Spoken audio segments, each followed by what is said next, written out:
Hey, it's Conrad Thompson. Just wanted to thank you for checking out the podcast here on YouTube. If you haven't already, please support our show. The fastest and easiest way to do so, just hit the subscribe button. It's free. And you might also want to hit the notifications bell so you're notified when new files are uploaded here to YouTube. The cool thing about this channel, we're not only uploading the entire episodes, we're also going to let you check out little bite-sized clips if you want to share it with the wrestling fan in your life. And we'd love to help you save some money. That's what I do by day. Hey, it's Conrad on Twitter. You can also find me at savewithconrad.com. And I'd be proud to help your family save some money with my family. It really is that simple. We're licensed in more than 40 states. And if you're a homeowner, it's not a matter of if we can save you money, it's a matter of how much. We routinely help our podcast listeners save $500, $600, $700, even $800 a month. And I'm talking to you if you've got credit card debt. We can help you get rid of it just like that. You don't need perfect credit either. Even credit scores in the 500s can be approved, and it's free to find out how much money you can save. It really is no cost, no obligation, and since we're licensed in more than 40 states, why wouldn't you do this? Maybe you're in a 30-year loan. If you are, you're overpaying your single biggest bill. We've recently helped some of our podcast listeners save more than $100,000 worth of unnecessary interest. Find out how much money you can save right now for free at savewithconrad.com. And thanks for listening to the podcast here on YouTube.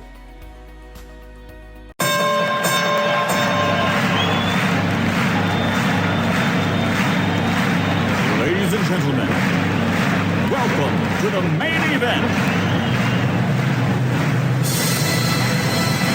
Welcome to WHW Monday. Tony Schiavone and Conrad Thompson. Jim Crockett for Starcade, 605 NWA. TV title, Cajun Omni, the Bunkhouse Stampede. Flair and Horseman, Garvin, Bogey, Magnum, Dusty, Express Tag Teams. Turner, Bond, and Mid-South Joint World Championship Wrestling. Talking about the great years of World Championship Wrestling, the NWA, and Jim Crockett Promotions.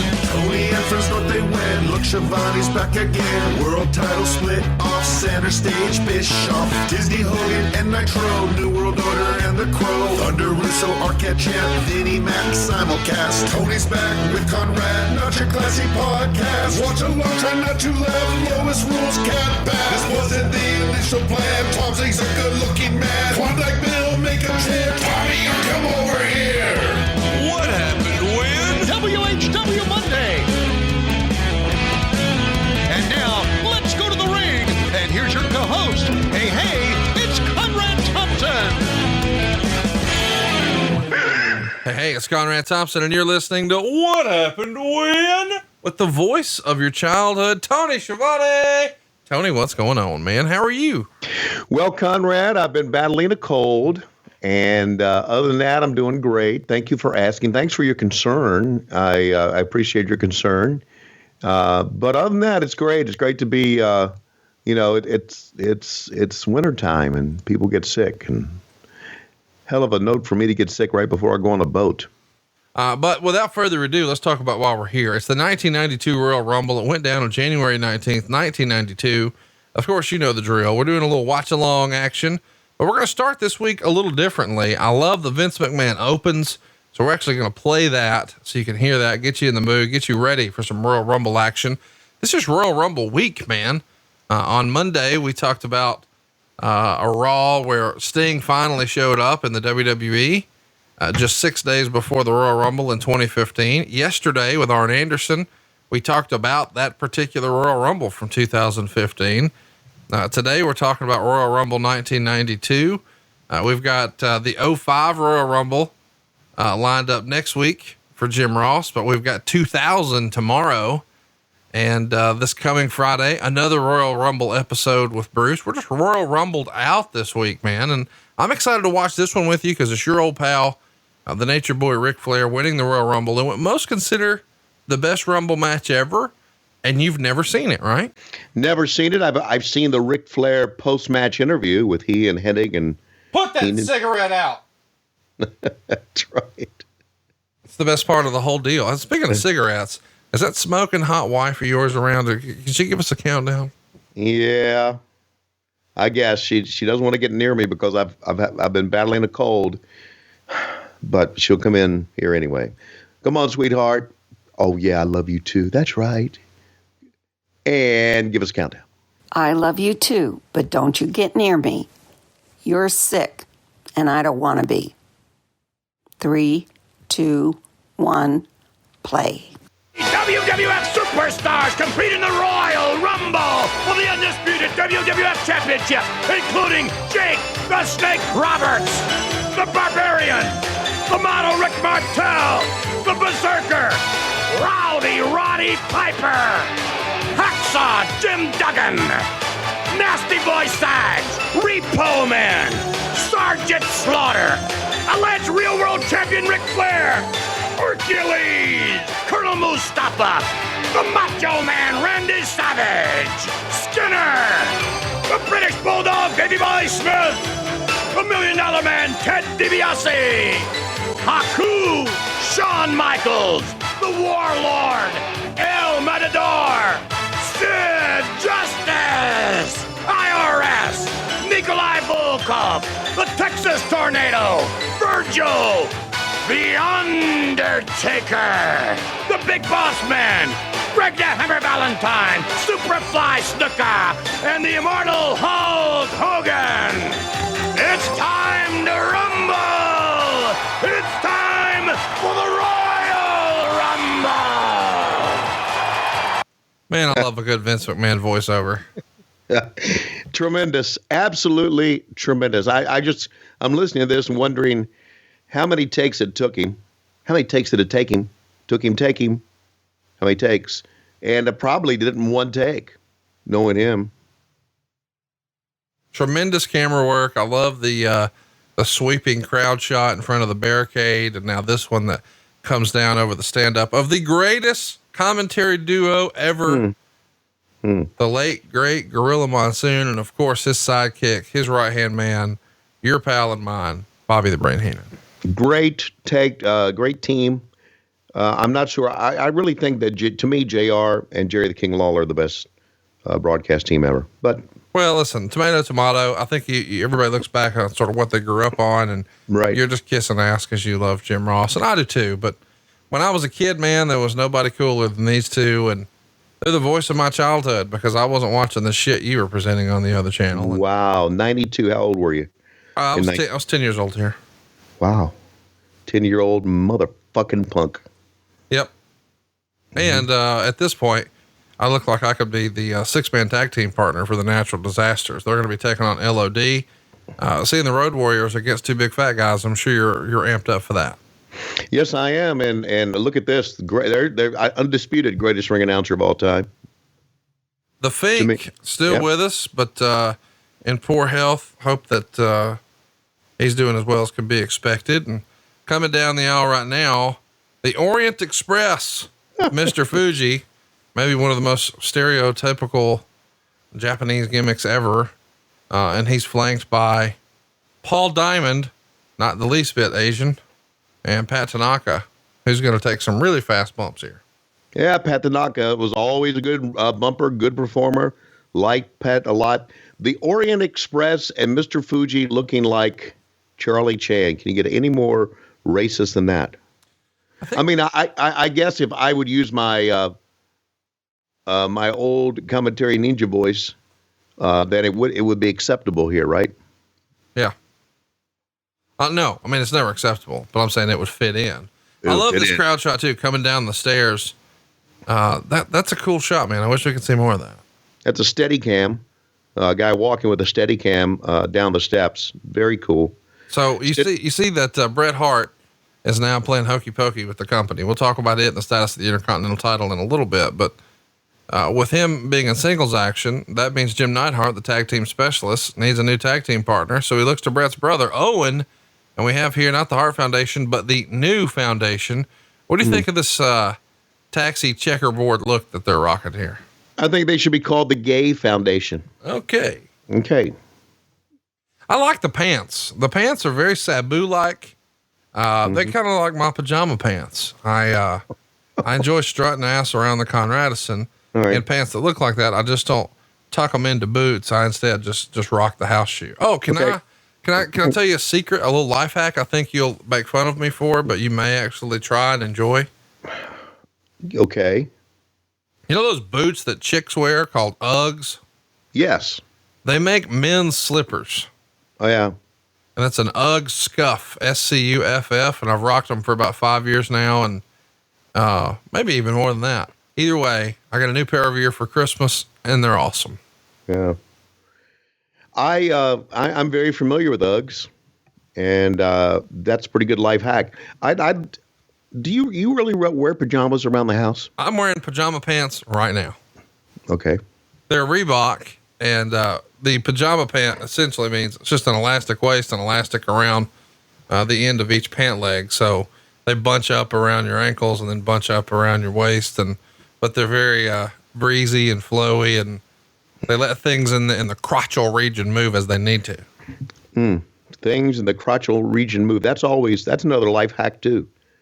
Make sure your crotchal region will move. You know, it's funny that I wear pajama pants around the house and slippers, and I wear a hoodie too. I always wear a hoodie with the hood pulled over my head. That's how I walk around. You have a hoodie in your house? A hoodie on my head. But it's saying in your house, you walk around with a hoodie on. Yes, I do. You know, my wife does that. Oh, I forgot to tell you. I'll have to show you when you come over for, AEW soon, but she ordered some Arn hoodies for us that have the Arn Show logo on them. Yeah. They're pretty badass. I think I need to get you like a purple WHW one. That sounds pretty fucking cool to me. But it's funny because she's like, you know, you don't wear enough hoodies. And I'm like, I don't have any hoodies. She's like, oh yeah, you do. You have the AEW hoodie they sent you, and you've got the Brooklyn Nets one they gave you when you sold out a show at Barclays. #humble brag. And I'm like, yeah, I forgot about those. I just don't wear those very often. It's like, would you wear more if you had more? And I said, sure. So she said, I'm going to get you some podcast ones. And the first one she got was the Arn one with the big red, you know, it's just the 4 fingers, the old horseman hand gesture. Looks pretty fucking cool on a hoodie, man. Well, I tell you, once you start wearing hoodies around the house, I just absolutely love it. How about Owen Hart here putting on a show? He would get tons of praise in the Observer, by the way. Belzer would say that with the exception of Flair and perhaps Bret Hart, he was the best performer on the show. And he said that he made the match. He gave it 3 1/4 stars, and man, they gave him plenty of time here. 17 minutes and 18 seconds. It was a Soul Dark match that night. We should mention Chris Walker would beat the Brooklyn Brawler by DQ. Brawler actually got the pin, but he used his feet on the ropes, and they had the figurehead president, Jack Tunney, come out and overrule the referee and reverse the decision. And I guess this was an attempt to turn Tunney babyface to the live crowd. Yeah. So they wouldn't boo him when he came out to make the announcement before the Rumble. Of course, it doesn't work, and they still booed the shit out of him. This, according to the Observer. But I think the idea is, you know, people are disappointed that they have stripped Hulk Hogan of the world title after last Tuesday in Texas. And now we're going to see a bad guy win the world title tonight. But that bad guy is your friend and unbelievably my father-in-law. So yeah. Haven't really talked to him in quite a while. Have you? Yeah. Haven't seen or heard from him. Of course, you know. You joined the enemy. What? I'm the enemy. I'm the enemy. Is that what he? You joined the enemy. Oh, he considers us the enemy. Well, I mean, he works for Vince McMahon. You work for Tony. Well, I don't give a shit who he. I don't give a shit who he works for. I've got friends who work for Vince McMahon. No, you don't. Yeah, I do. Name them. Tommy Carlucci. He's not your friend. I was just talking to him over the weekend. You wasn't talking to Carlucci over the weekend? You don't know what I was doing. You were sick. Home, convalescing. You're a lying sack of shit. No. Don't say it like that. Say it the Southern way, damn it. What's that? You lie. Thank you. By the way, we do have You a Lie shirts coming to loisrules.com. We should mention that there's been a lot of moving and shaking behind the scenes. Oh, boy. And a very interesting story that I want to talk about here. Okay. Belzer would write, one of the stranger stories this past week involves the Intercontinental title. Officially, as the storyline goes, Bret Hart went to the ring with 104-degree fever on Friday night, the 17th in Springfield, Mass, and lost that title to the Mountie. The Mountie, in turn, dropped the title at the Rumble 2 days later to Roddy Piper. As has become pretty common knowledge as the week went on, Bret had negotiated and at one point agreed to a deal where he would debut on the 21st at Clash of the Champions for WCW in Topeka, where he come out with the Intercontinental title as something of a payback for the WWF bringing in Ric Flair and having him wear what was considered to be the WCW world title. How about that? Did you have any idea that this was going on? No. The fact that Hart was losing the title in Springfield was the worst kept secret in the WWF, given that the syndicated shows that went out on satellite on Wednesday, which means that anyone with a dish would have been able to watch on Wednesday and then talk about them in the past tense to detail an angle that was going to happen 2 days later. It should be noted that the decision to change the Intercontinental title from Hart to Piper was made weeks ago before any talks had started with WCW. So despite rumors to the contrary that are sure to be spread, it wasn't a last minute decision by Titan to get the belt off of Bret for fear he was leaving. If anything, Hart knowing he was going to lose the title may have been the impetus in his exploring an option of a jump. Apparently WCW offered Hart a guaranteed deal that was substantially more than he'd been earning as Intercontinental champ.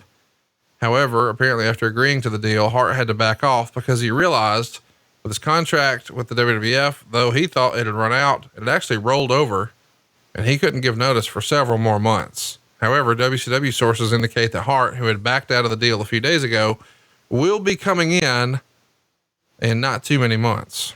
Hart was promised that after losing the strap to Mountie at a house show, he would be getting it back at WrestleMania, even if it meant a babyface match against Piper. But those are the kind of promises in wrestling that aren't often kept. In this case, since word got out on several Wrestling 900 numbers over the weekend, the plan WCW was attempting, Hart probably isn't exactly the most favorable position within the WWF politically, and he is potentially a lame duck.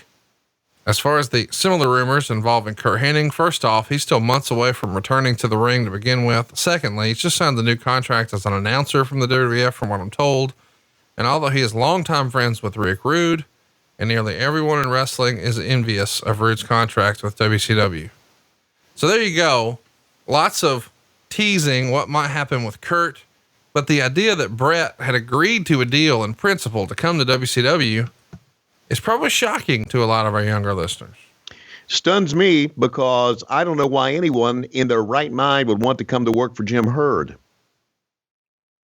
I guess money cures all. I don't know, but Jesus Christ. I mean, we're talking 92. We're not talking the Eric Bischoff era. We're not even talking the Bill Watts era. Yeah. It would have been a weird thing for sure. I guess we should talk about that Clash of the Champions. Do you remember what was on that one? What, the Clash of the Champions around this time? Yeah.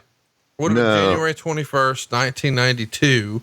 Okay. And Topeka, Kansas is where it is. It's Sting and Ricky Steamboat versus Steve Austin and Rick Rude in a cage match. Would have been your main event. No, I have no recollection of that. I don't. Underneath it was Dustin, Barry, and Ron taking on the Dangerous Alliance, which was Arn Anderson, Bobby Eaton, and Larry Zbyszko. They had Vinny Vegas in there with Tommy Rich, the Fabulous Freebirds against Brad Armstrong and Big Josh, Cactus Jack and Van Hammer in a False Count Anywhere.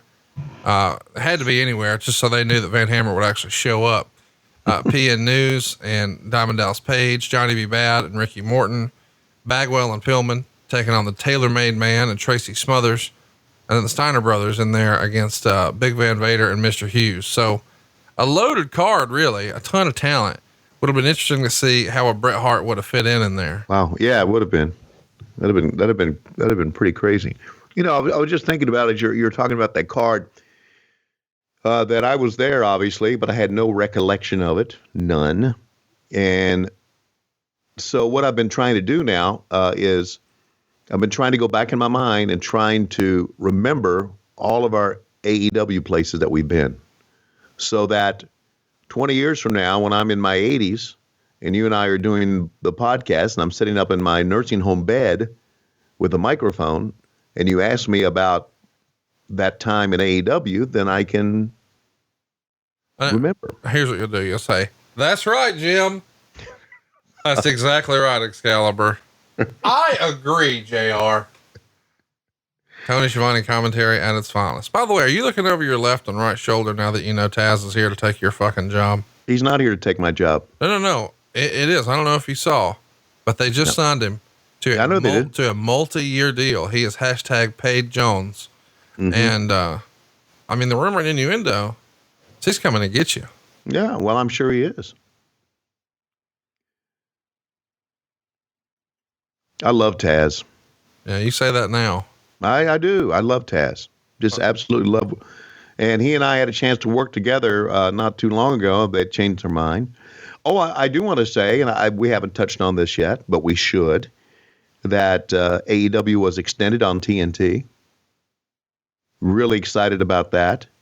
Really excited about doing another show that's eventually going to drop on TNT. And things are great. Things are great in AEW. Thanks for asking. I didn't ask. I know you didn't. I was just giving you a heads up as your agent and spiritual advisor. Taz is here to take your job, bro. Really? Yeah. He's here to T-bone Tazplex you right out of a job. That would be pretty fucking cool. You're going to be working studio shows for the NWA on fucking YouTube very soon. Hey, did you take my advice last week on the show and yell Black Towel Jones when you saw No, Taz? I did not. Why not? Because you love to start shit, and I ain't doing that. He would have loved it. Yeah, see, I'm sure he would have. I'm sure he would have. Good guy. I told him to call you something. You know what I discovered about Taz is, man, he loves to give people shit too, which, you know, I always kind of migrate to that. That's why we get along, he and I. That's right. He's one of the only guys I know who can give it just as well as he can take it. Mm-hmm. Hey, speaking of giving it and taking it, have you booked your flight to Vegas yet? I've got to explain something to you about that. No, I'm all ears, man, because I'm really excited. I've already got a VIP tour set up at one of the big dispensaries that you and I've gone to out there, 13th Planet. And I know Disco's got a prime spot reserved for us for the Super Bowl. It's going to be a tremendous time. Rented the big suite like I did for the old, what was it called? Bachelor party. So it's got the wraparound balcony and the hot tub, and should be a great time, man. Really looking forward to it. Okay. Anyway, what were you saying? Well, I approached Lois about this. Oh, she's not invited. You don't need to invite her. I didn't invite her. Okay, good. And I said, so Conrad and a bunch of the guys are going to go to Las Vegas to see the Super Bowl, and they want me to go with them. And she went, oh, really? Where are you going to watch the Super Bowl? At a sports book. That's what I said. That's exactly what I said. Yeah, of course. I mean, we want to do side bets. We want to do prop bets. Right. I want to bet on the coin toss. I want to bet on whether or not there'll be a field goal on the first drive. I want to bet silly, dumb shit like that. You can't bet the rest of the year. And she said, she usually doesn't boss me around, but she was in big boss man mode this time. She said, you ain't fucking going to that. And I went, I'm not. She said, no. She said, we are doing great and paying off bills, and you're just going to go out there and blow fucking money. You ain't fucking going. Hang on, dude. I'm sure you reminded her. Now listen, you heard the part where I said Conrad's going, right? I've never paid for anything as long as he was in the same zip code. Yeah. So, that was met with, that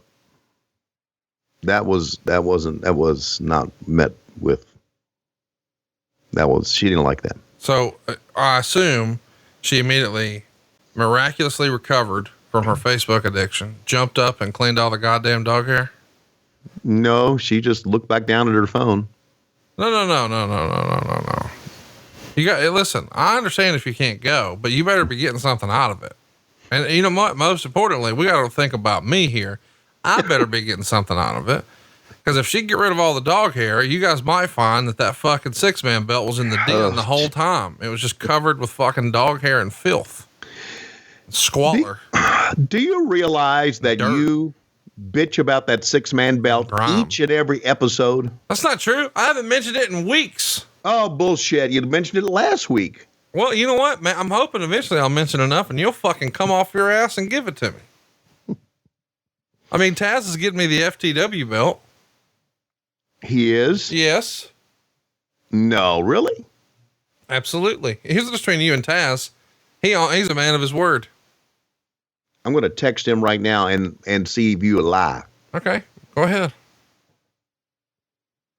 While we're doing that, let's establish that you lie because you let me go make bookings and spend money on your behalf thinking you were going to do something and now you're not again. All right. Okay. Then here's what I need you to do because I really do want to go. I need you to sell Lois. Call and ask permission. Kids, call and ask your parents permission. See if Tony Schiavone can leave the house. 1-900 I'm a pussy. 1-900 my wife doesn't work, but she controls the money. 1-900 dog hair be dead. Here's what I'm going to do. I'm going to get her a new iPad, and it's going to make that new Facebook app so big on that new iPad Pro that she won't be able to look over to the couch and see if you're there or not. I got her one for Christmas. Oh, you can't hide money. You know what?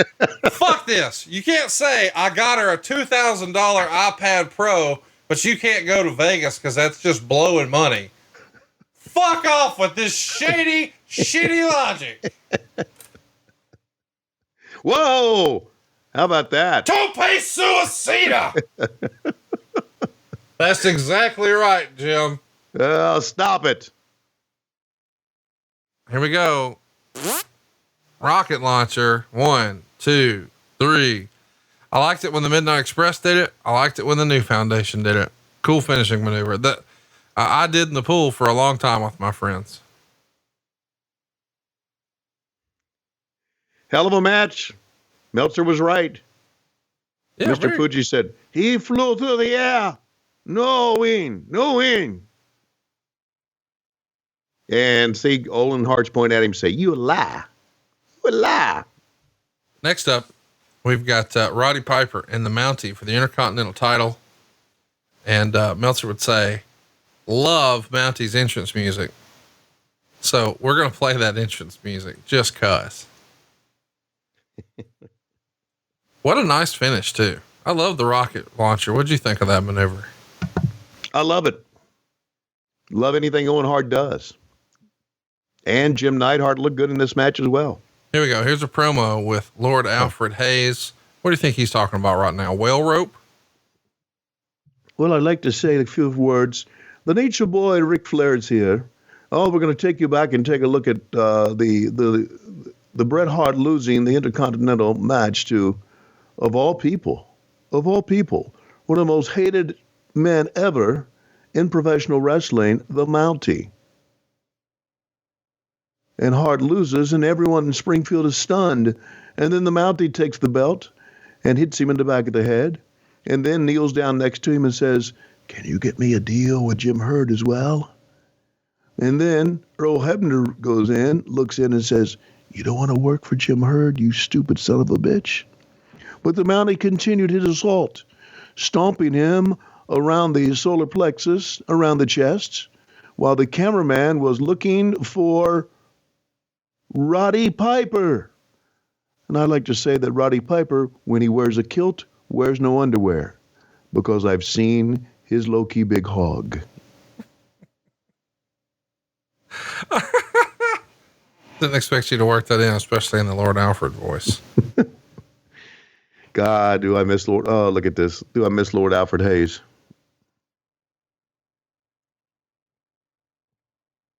It's back when house shows meant something, guys. Wouldn't mean something after that much. Well, I mean, many years later. Moments like this, title changes at house shows, really have to make them matter. I mean, they just did one right after Christmas in Madison Square Garden when Rey Mysterio dropped the U.S. title to Andrade. By the way, where are you at on Andrade? Well, since he's probably gonna be a part of your family soon, isn't he? Yeah, I think he'll be like a weird brother-in-law. What does Pop think about Andrade? So here we go. Jimmy Hart in the back. What do you think he's saying here? we had to drop the Jimmy Hart's bar, and I wanted to go down to Key West and do one, but I said, too many gay people down there. That's right. I'm the Intercontinental Champion, and I'm going to be Intercontinental for a long time. A lot of people hate me backstage. I don't care. I don't like to do jobs. I like to do anything that I'd like to do because I am the Mountie. And as they said, the Mountie always gets his man in the ass with a penis. Back to you, Sean. Hypothetically, we're 25 minutes into this show, and you've said gay twice and talked about penis in the ass. Is there something you need to talk about? I mean, it's cool. You're amongst friends.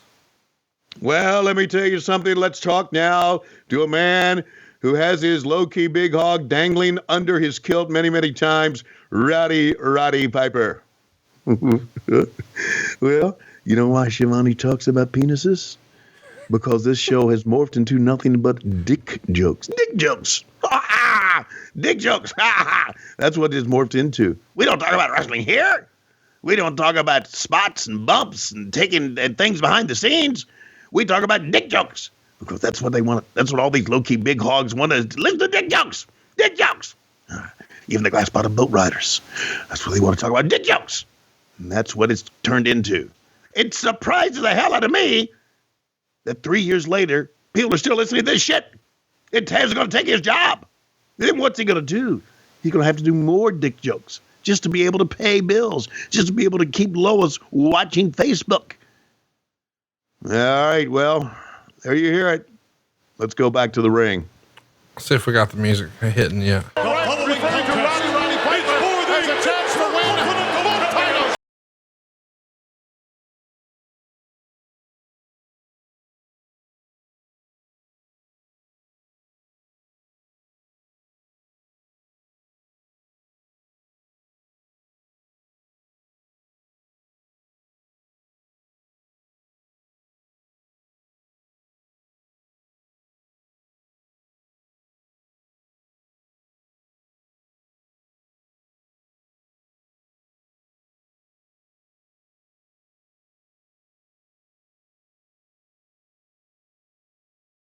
The Mountie's hat looks a lot like the bread at Texas Day Brazil.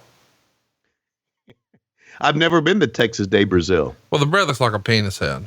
Maybe I should take Lois there tonight and try to soften her up. Yeah, I'll take Lois there tonight. Okay, I'll send you a text. I'll kind of low key send you a text, and then you call, and I'll say, "Oh, it's Conrad," and I'll say, "Hello." I got an idea. Okay. Why don't we have Megan pitch hanging out with Lois that weekend?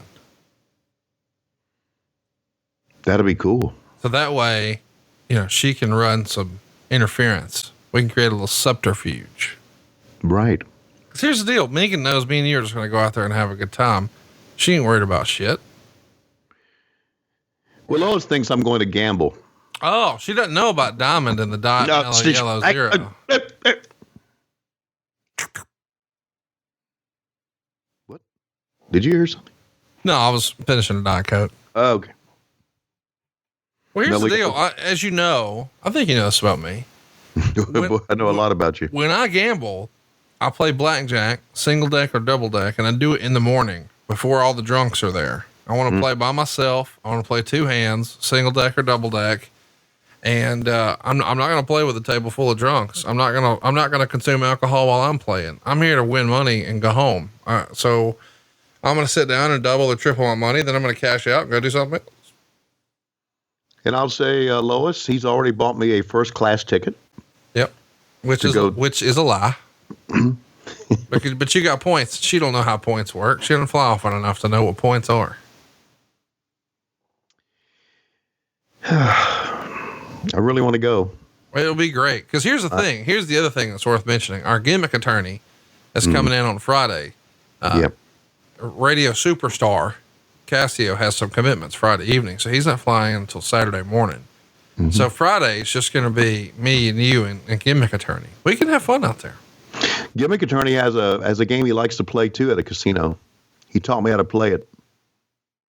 Went to a casino near Toledo, Ohio and played it. And It's a pretty cool game. I can't remember what it is though. Like I can't remember. If you tell me right now where was your last AEW Dynamite, I'll go. Hang on. It was. Hold on. It was. You would know because you were in Hawaiian clothes. Oh, Miami. So that's the way my memory goes. Yeah, everybody laughs, ha ha ha. But you're going to be old once. Most of you will be anyway. Well, how many stars did this thing get? I'm glad you asked, Tony. I'm glad you asked. It got 1 3/4. Meltzer would say nothing wrong with the match, but nothing much happened either. After the match, Jimmy Hart tried to zap Piper, but Piper got the zapper and zapped Mountie. A lot of zapping. Mm-hmm. A lot of zapping.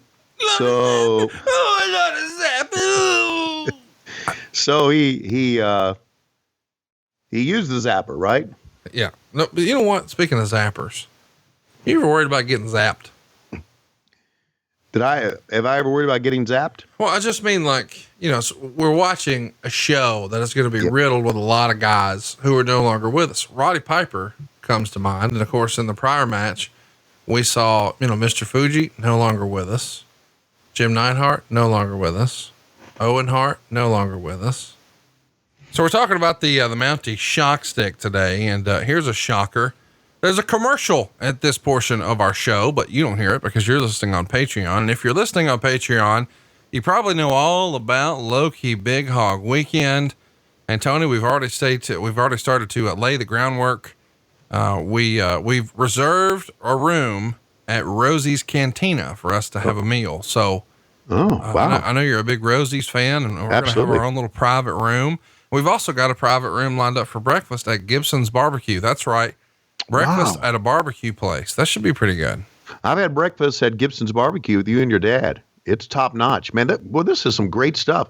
And are we going to play Top Golf? Yeah, I like the idea of doing Top Golf. I'm not opposed for us checking out some other stuff, but we do have a Top Golf now. We got a Dave and Buster's. There's lots of fun shit we can do.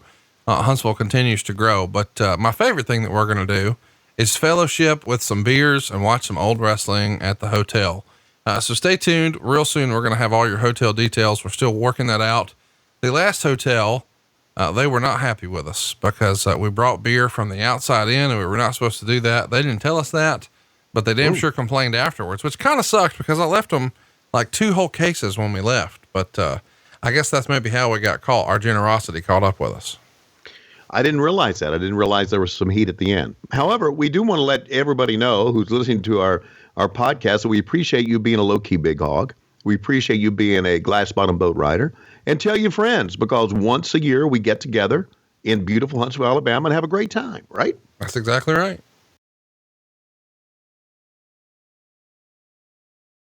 They're going at it here, Tony. Give us some play-by-play. Do your thing. Do your thug thizzle. You're right, Excalibur. My voice is so bad. You're right, Excalibur. That's exactly right. Taz is here because Tony Schiavone has finally aged out of professional wrestling. Just in time for the new deal with TNT. They've been renewed since 2023. And Tony Khan looked to the horizon to see, who do I have that can call me into the next millennium? Will it be Jim Ross, who forgets every other sentence? No. Will it be Excalibur? Absolutely. But who will Excalibur call with? That's exactly right. Not Tony Schiavone. He's dying of the whooping cough.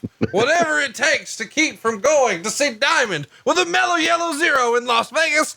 I have that mellow yellow now.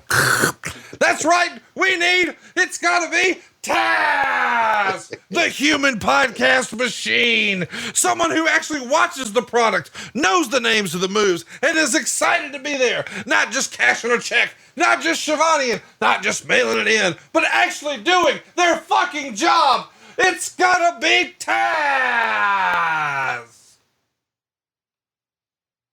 You fucking done? And you had a cough. I was trying to just cover for us. Oh, okay. Thank you for doing that. There's the sleeper. That's going to be your finish, brother. He's got it locked in, brother. Everybody knows Roddy Piper puts you to sleep. Just watch They Live. You'll be snoring an hour and 40 through. Brother. Oh, God. Keep my name out your mouth, Connie. Don't be talking about me on your little podcast. Everything you do over there, you rip off anyway. I created podcasting. I created the front face headlock. You fucking mark. Don't be talking about my buddy like that. I'm talking about you. And no, I know what you're talking about. You're ripping on Taz, and I'll have him kick your ass. I'm not ripping on Taz. And Dave Silva's ass all in one. He's kicked Dave Silva's ass before, I know, but he'll do it again. He's already told me he's got a new nickname for Dave Silva. What's that? Dump me on my head, Jones.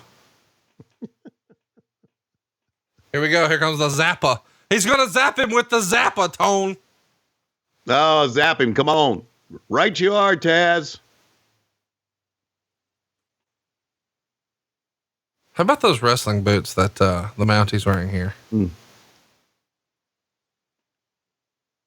Well, it's what a Mountie would wear. No, that's what I'm saying. They're on the money. That's cool stuff. Yeah, Mountie boots. There you see Roddy Piper's only belt. He never held. I'm talking about the WWF, but he never held the WCW belt either, did he? No, but he held. You know what? I lied. He was a tag champ way later in his career with Ric Flair here in the WWF. Okay. He was also the U.S. champ, I believe, in Mid-Atlantic back in the Mid-Atlantic. Yes, he was. Yeah. I think I have a lead on an old Intercontinental title belt. I've got a ring used one, from the more recent years. Yeah. But I think I may have stumbled across one from the 80s and 90s, and I'm trying to work on it. And if I get it, I'll be sure to share, because that'll be one of the big parts of my collection. Oh, there you see Lord Alfred Hayes. What do you think he's got this dude talking about the Hulkster here? I'm outside Hulk Hogan's dressing room where I'm going to knock one time and then walk in.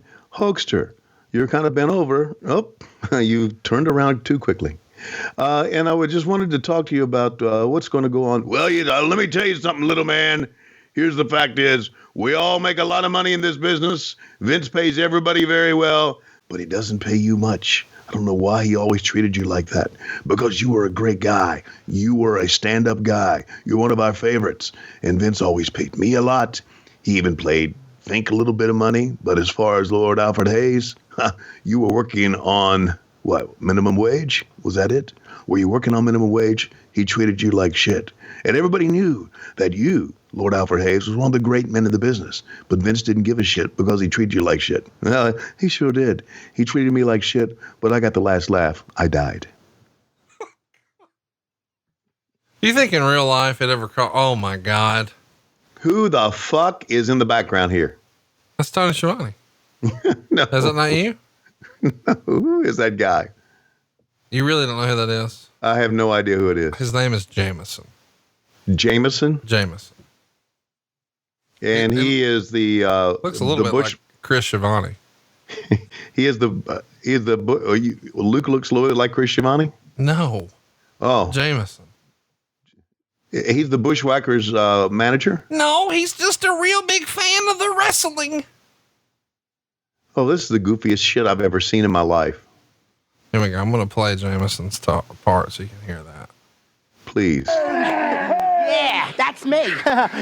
Just give me 1 minute alone with that genius. I'm going to thrash him. Whoa, you got it, Jameson. Do you have Mr. Blackwell's telephone number? Who?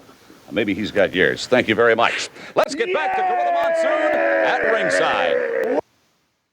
You don't like Jameson, do you? No, I don't.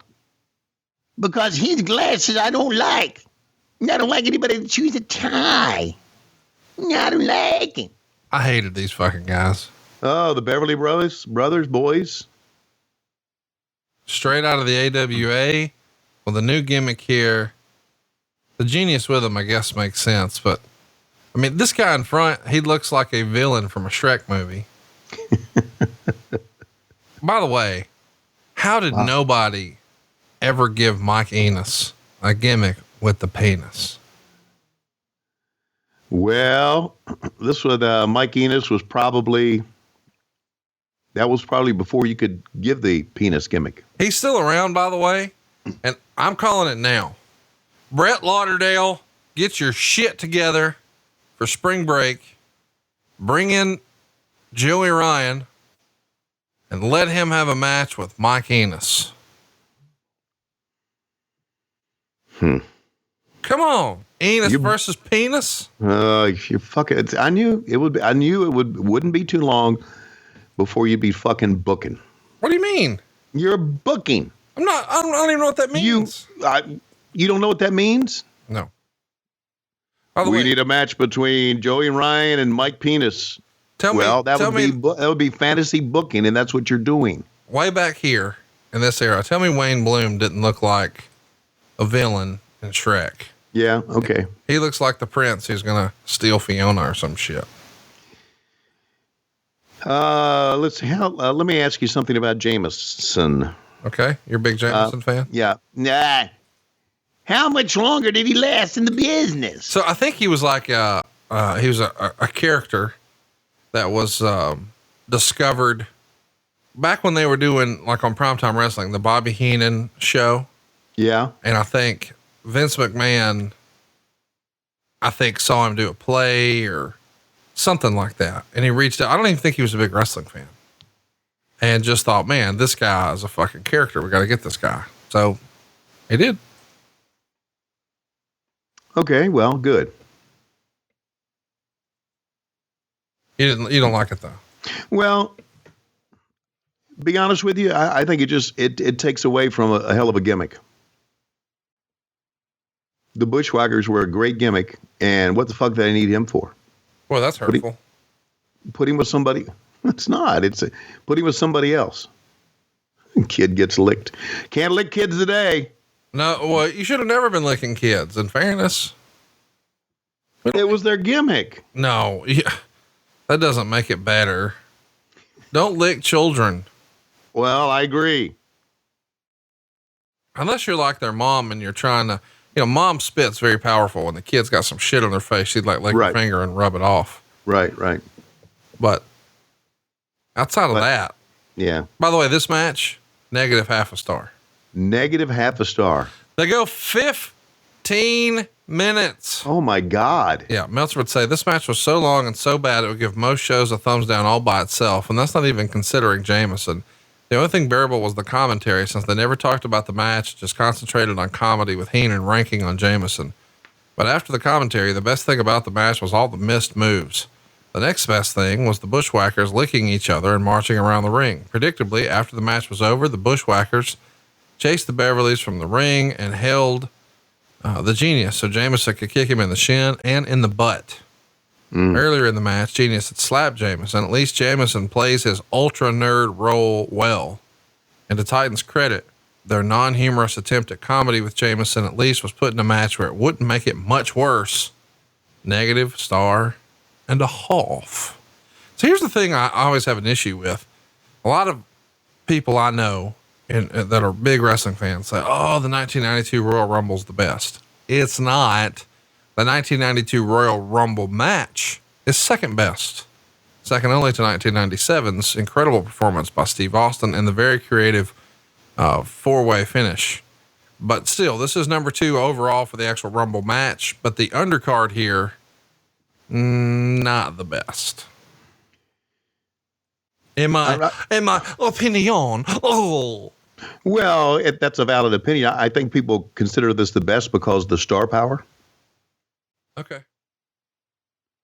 And you're never going to get a great match from the Bushwhackers. Well, that's not true. When they were the sheep herders, they kick your ass. Well, exactly. I was just getting ready to say, but when they were the sheep herders and did that shit, that non-silly shit, they would both fucking bleed all over the place. I mean, no one would bleed like the sheep herders. Jesus. But now this goofy shit they're doing here. Oh, speaking of goofy shit. What do you think of this Gwyneth Paltrow vagina candle? What? Which part didn't you get? You know who she is, or should I go into? Oh God, I'm in love with her. Okay, well there is. If you go to the Goop shop, goop.com, which I know you love the Goop. GOOP. Yeah, they have a $75 candle. And the name of the candle is "This Smells Like My Vagina." Bullshit. Yeah. Okay. With a funny, gorgeous, sexy, and beautifully unexpected scent.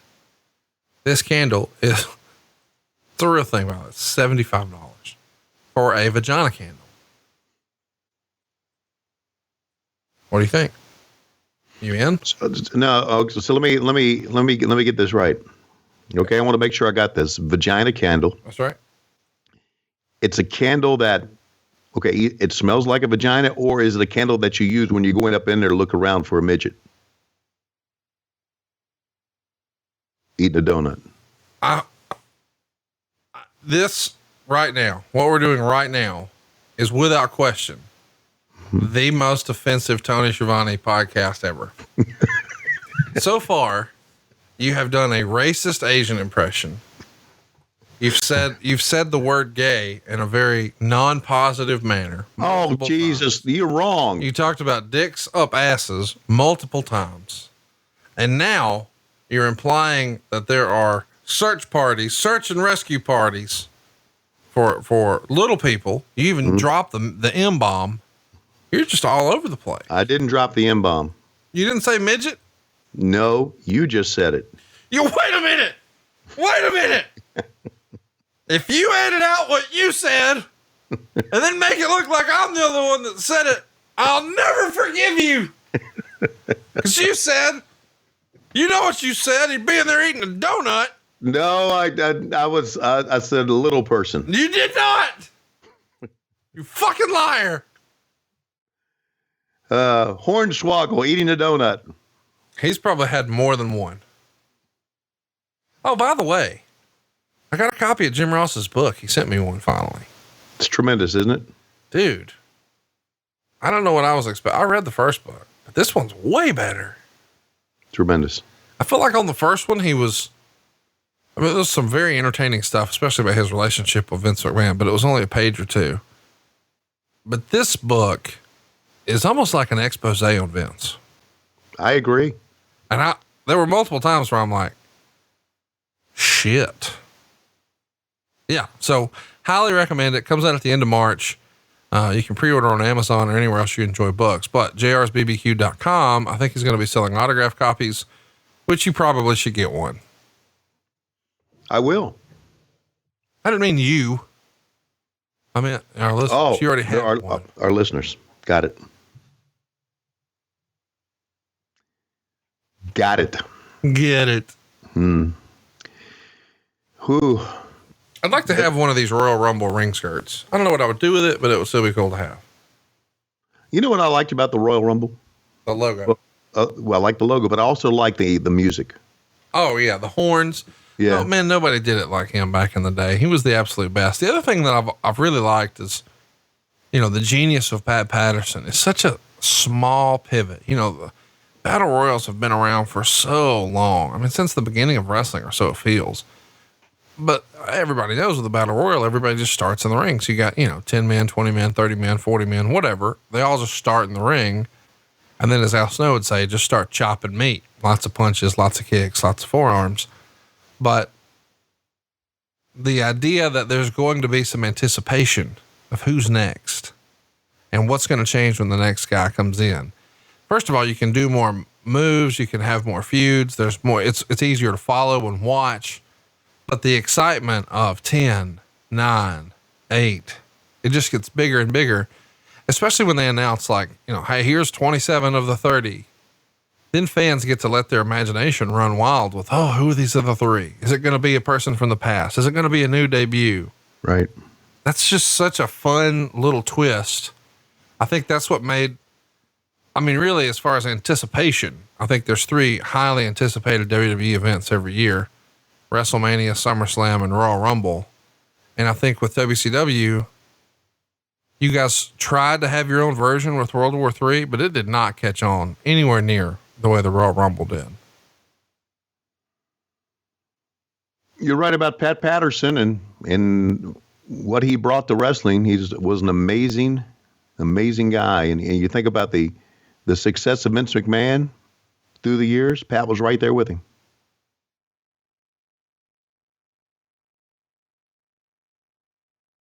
Mike Penis took one in the head. Did you like that? Mike Penis took one in the head. Guess you didn't.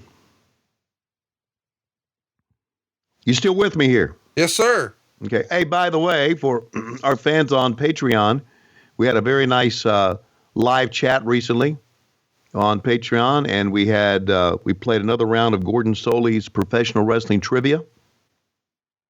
And the winner of the trivia won a very nice prize. We do that periodically. So make sure you join us on Patreon when we do our live chats. And once basketball season's over, we'll be doing it on a weekly basis. You need to get on one of these live chats with us. I'd love to. Okay, good. Actually, I need to come over and see you. Actually, here's what needs to happen. You need to call Lois, get me a permission to go to Las Vegas, and then tell her you're paying for everything.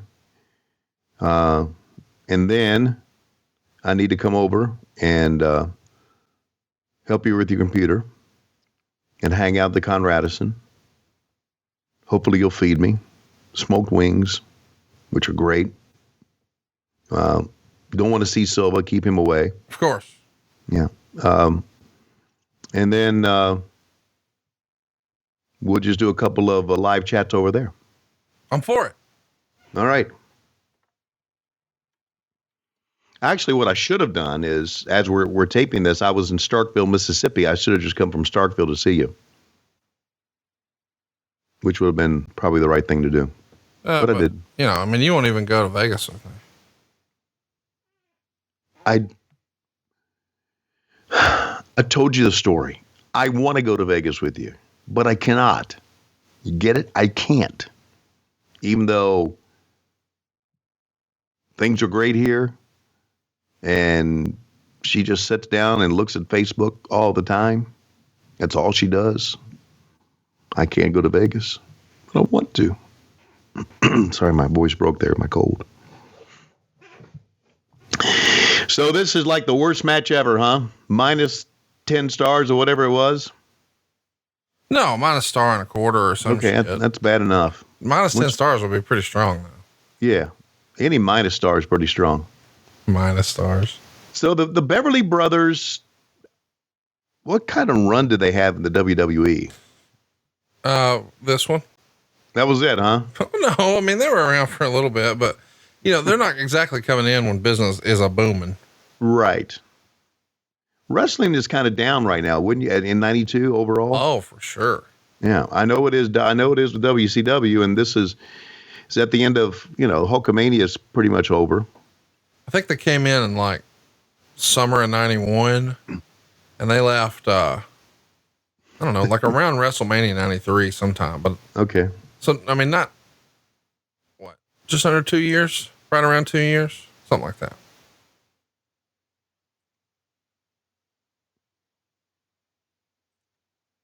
Mike Enos was a pretty good performer.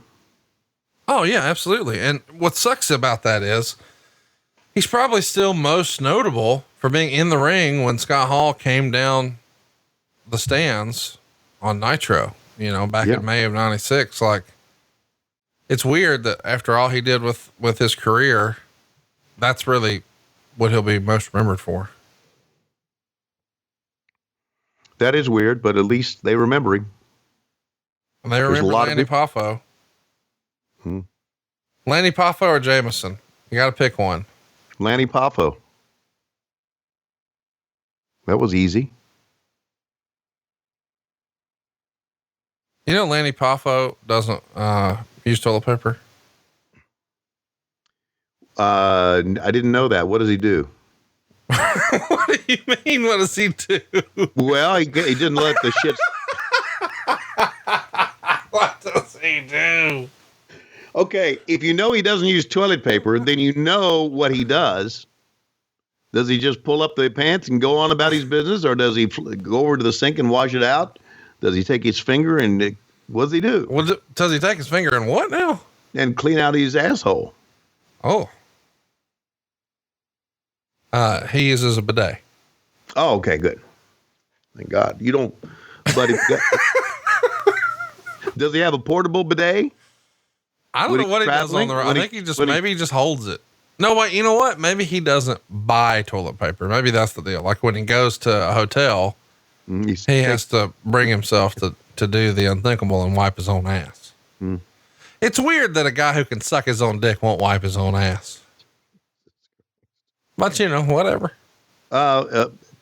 Anyway, something more notable about, what's more notable than that? Well, I was just getting ready to say that, he and I, spent some time together a couple of years ago, at Warriors of Wrestling on Staten Island, and made an appearance together. And he and I talked a long time, and he was talking about how he realized that he had a job because of who his brother was.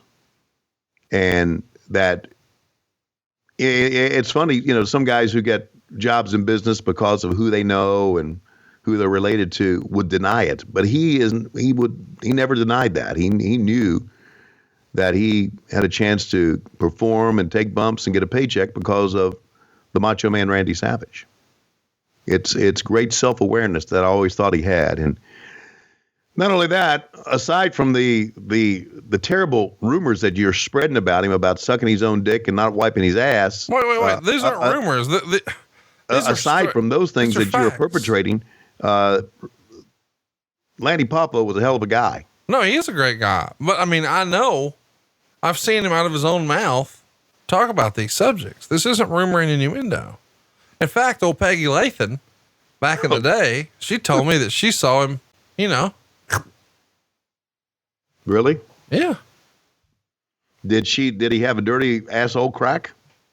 No, he did a shoot interview. Cake with shit? He did. He did a shoot interview where he talked about that. Okay. And there is a Kids in the Hall skit, I think, where like these characters would just not wipe. They would just let it build up like a crust. Right. Like a dog kind of.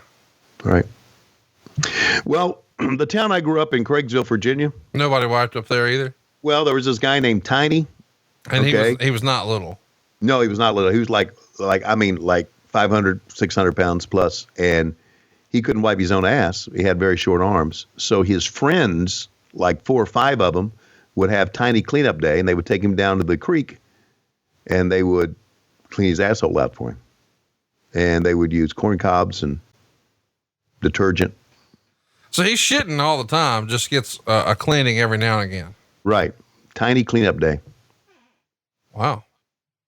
It's a true story. It's a legendary story in Craigsville, Virginia. Man, y'all really don't have much of shit going on down there, do you? No. Literally. God bless them. They don't. By the way, this is pay-per-view wrestling in 1992. So I'm just saying, there's so many fans who are maybe disillusioned with current wrestling. Look at this. Yeah. Do you see what we're seeing here?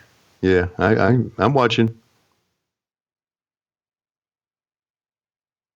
Jesus criminy. Is this their Orange Cassidy? No, Orange Cassidy can work. No, we don't know if Jameson can work. I'm just saying he kicked him in the shin. Oh, I understand. I love that because I'm saying shin kick. You get offended. I like Orange Cassidy. He's the best, man. The best. Love him. He has a great attitude too, because every time you see him, it's just a half smile and a thumbs up. Yeah. He knows how to Schiavone it. Oh my God. How did I not get it? That's why I like him so much. Orange Cassidy is Taz and Tony Schiavone combined. Because he could work like Taz. He's orange like Taz. But he doesn't care or try anything like Schiavone. It's perfect. And he says as much every week that you do on Dynamite. You know what I read the other day? Dawkins, our gimmick attorney, he sent me a copy of your AEW contract, and he told me that you're paid by the word, and that made all the sense in the world. What do you think LOD's saying here? All right, I'm here with Joe Laurinaitis to my left, Mike Hickstrand on my right. That's right, Mean Gene. Here's the fact. We came to the WWF because we wanted to make a lot of money. We were making a lot of money in WCW. We made a lot of money in the NWA and Georgia Championship Wrestling. You know how we did it? Not taking bumps. We didn't sell shit. And now they bring us up here to the WWF and they say, yeah, we'll pay some money, but you're going to have to take a bump. I want to let you know, I don't bump for anybody. Tell them, Hawk. Yeah, Tony Schiavone. Wait a minute. You're not Tony Schiavone. Gene, look at it. Here's the fact. We never get off our feet. We change the wrestling business. We don't sell shit. That's right. We're not going to sell shit. Hit us with a backdrop, we're going to land on our feet. Hit us with a forearm, we're going to shake it off. Drop kick, we'll swat it away because we're the biggest and the baddest. Well, you heard it there from Joe Laurinaitis and Worth of Shit and Mike Hegstrand, who's dead. Let's go back to the ring.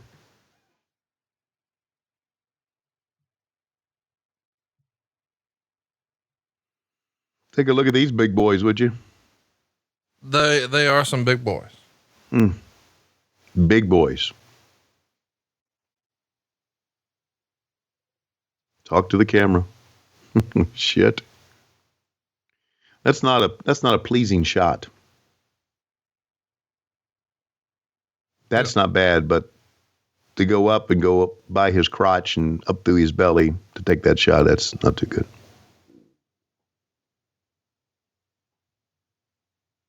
Unnatural disasters.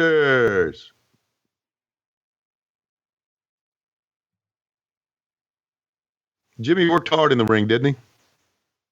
Absolutely.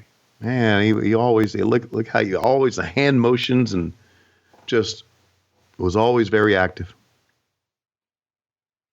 Now that the Tiki Deck has closed, what's he doing? Do you know? Have you heard? Yeah, he's hanging with Hulkster. Well, that's not a bad hang. Did you ever send me Hulkster's number? Yes, many times. Send it to me again. You gonna do something with it this time? Yeah, I'm going to text him, see how he's doing. I'll just give it to you. We're in Vegas. Conrad, I think, I don't know if you heard what I said earlier, but don't think I'm going to be able to go to Vegas. I want to. Don't think I'm going to be able to share Hulk's number.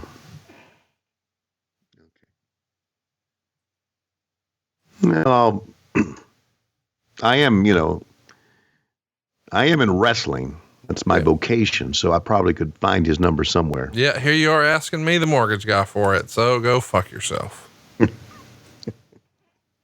We're at the Knickerbocker Arena in Albany, New York.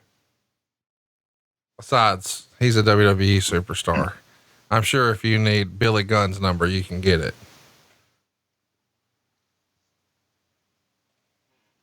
Billy Gunn makes me laugh.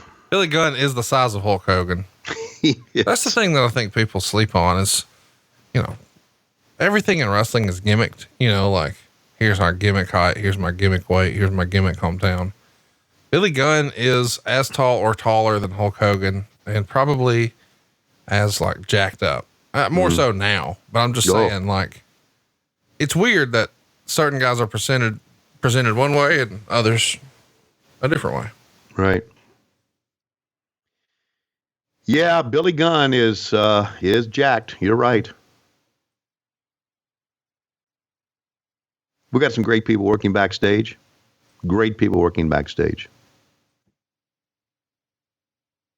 Unfortunately, Dean Malenko's one of them. Yeah. Unfortunately for you, because he's going to whip your ass. I've already heard that there was a shouting match. It's been well established. Y'all brawled in catering several weeks ago, but I heard in Miami there was another shouting match. What's up now? Do you want to tell the truth? Here's a funny story. Okay. So after the show, we all go out to eat, and I mean, it's everybody. And we're sitting there at the bar, and it's me and Rafi, and JR and Malenko. And Malenko and I are talking, he's eating, he says, "What the fuck is going on that we hate each other online?" Just blurts it out. And I said, "That motherfucking Conrad Thompson." He just nods and starts eating again. So we took a picture and we put it on Patreon of he and I fist balled up at each other's face. Good. I put it on. on Patreon. Yeah, with the headline, that motherfucking Dean Malenko better not get in my way, and that's all I got to say about that, or something like that. Good stuff. Yeah. One of the real good guys in wrestling. Yeah, and listen, I know what you're going to say. Maybe not you, but who's ever listening to this podcast, you're going to say he's nothing but a shill for AEW. But I want to tell you honestly. You are. Okay. Honestly, yeah, you are. No, okay. Honestly, we have some, and this is what makes it so great working for AEW. We have great people everywhere. And wrestling has been known to have bad people in the backstage area. And now you can qualify bad any way you want by saying guys who don't want to do jobs, or guys who are politicians, guys who just are bad people, and front office people who bullshit you. We don't have that. It's been very carefully crafted to put the right people, good people, in good spots. And that's important. God, that's important to someone like me at my age. And it starts with Tony. Is it really? What? That's important? Yeah, it's important that you enjoy your job. Oh, I didn't know that. There's a lot of people just like, oh, God, I got to go to work. Yeah, man. Conrad Thompson's going to make me sell like 10 mortgages today. Yeah. But not with us. It's like, man, we can't wait to get there each and every Tuesday. You've been to my office. You know that's not the attitude there. Yeah, I know. People have fun at my place. I was being a smart ass about you should enjoy your job, because that's all me and you do here is enjoy our job. Right. Except when we get shitty text messages from our quote unquote friends right in the middle of the show. Oh, who'd you get a shitty text message from? Not allowed to say. But was it Bruce Pritchard? No, absolutely not. That would require him reaching out to me, you know? Okay. The only time I hear from him is when he needs something. Wow. You know what? I had a feeling now that of all your friends, of all the people you do podcasts with, he is the biggest shot. Big shot. Without question. Yeah. And I can imagine that he's all eat up with it now. Eat up. That's all right. You know what? He deserves it. You're exactly right. He's earned everything he's gotten. I have no problem with that. I like that you're saying it like this too. Eat up with it. That's a great phrase. He's eat up with it. Yes, he is. Told you, look at that. He ain't selling shit, man. Tugboat says, or Typhoon says, I ain't selling shit either. Ooh. This is pretty cool. Look at this. The All-American Boys. That's what we need right now. We need the Rougeaus in there. Yeah. Jesus. I got to tell you, I kind of like the Natural Disasters as a tag team. Well, I do too. Well, you were shitting on them earlier. Oh, they're fat guys. Oh, that's not flattering. I didn't say that. He did. It's like you accused me of saying the M word. Whoa, you got to get your fucking consonants together, son. I didn't say midget. You said midget. Whoa, I didn't. You just said it again. You can't stop yourself. You're so full of shit. In a good way, though. Hey, what'd you think now that you've had a little time to look into it, because it's been enough time? What'd you think of the Tessa Blanchard controversy? Well, there was a part of this that concerned me. Okay. What's that? Well, what concerned me is that, thanks to social media, guilty until proven innocent. That's always concerned me. Okay. But then I've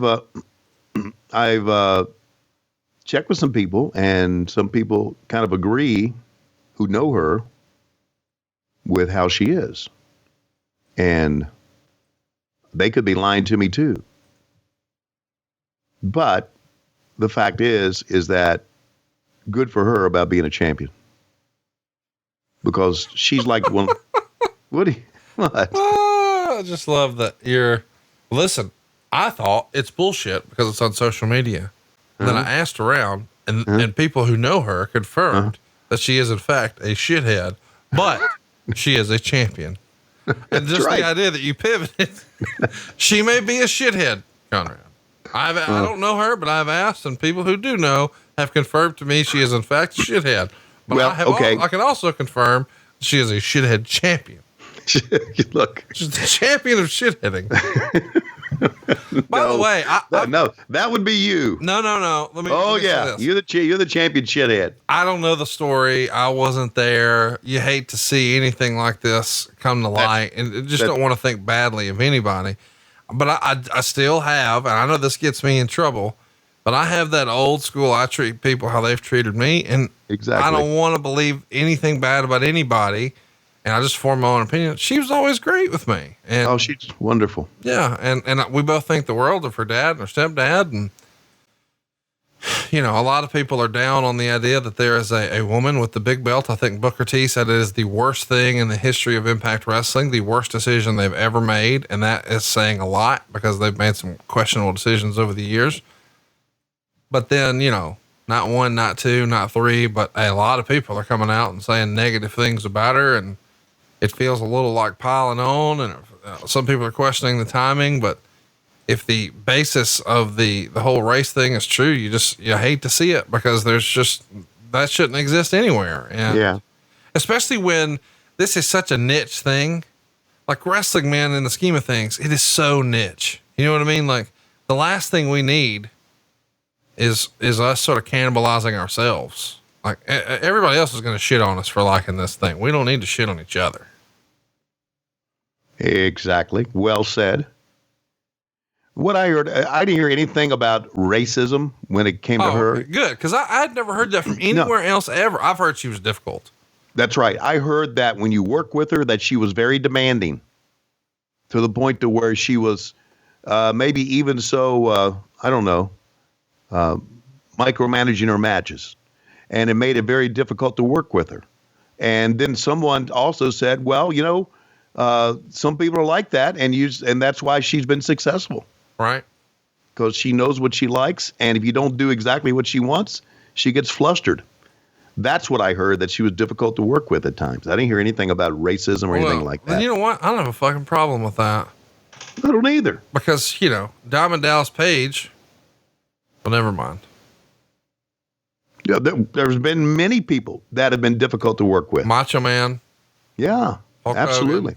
Sure. A lot of the top guys in our business. I mean, Steve Austin walked out on creative once. Like, there's been lots of people that doesn't work for me, brother. And, you know, there's been a lot of people who, you know, were top guys and they had to micromanage parts of the process to get there. And there's nothing wrong with that. They're in charge of their own career. So, and the difference is that they were difficult to work with back before there was social media.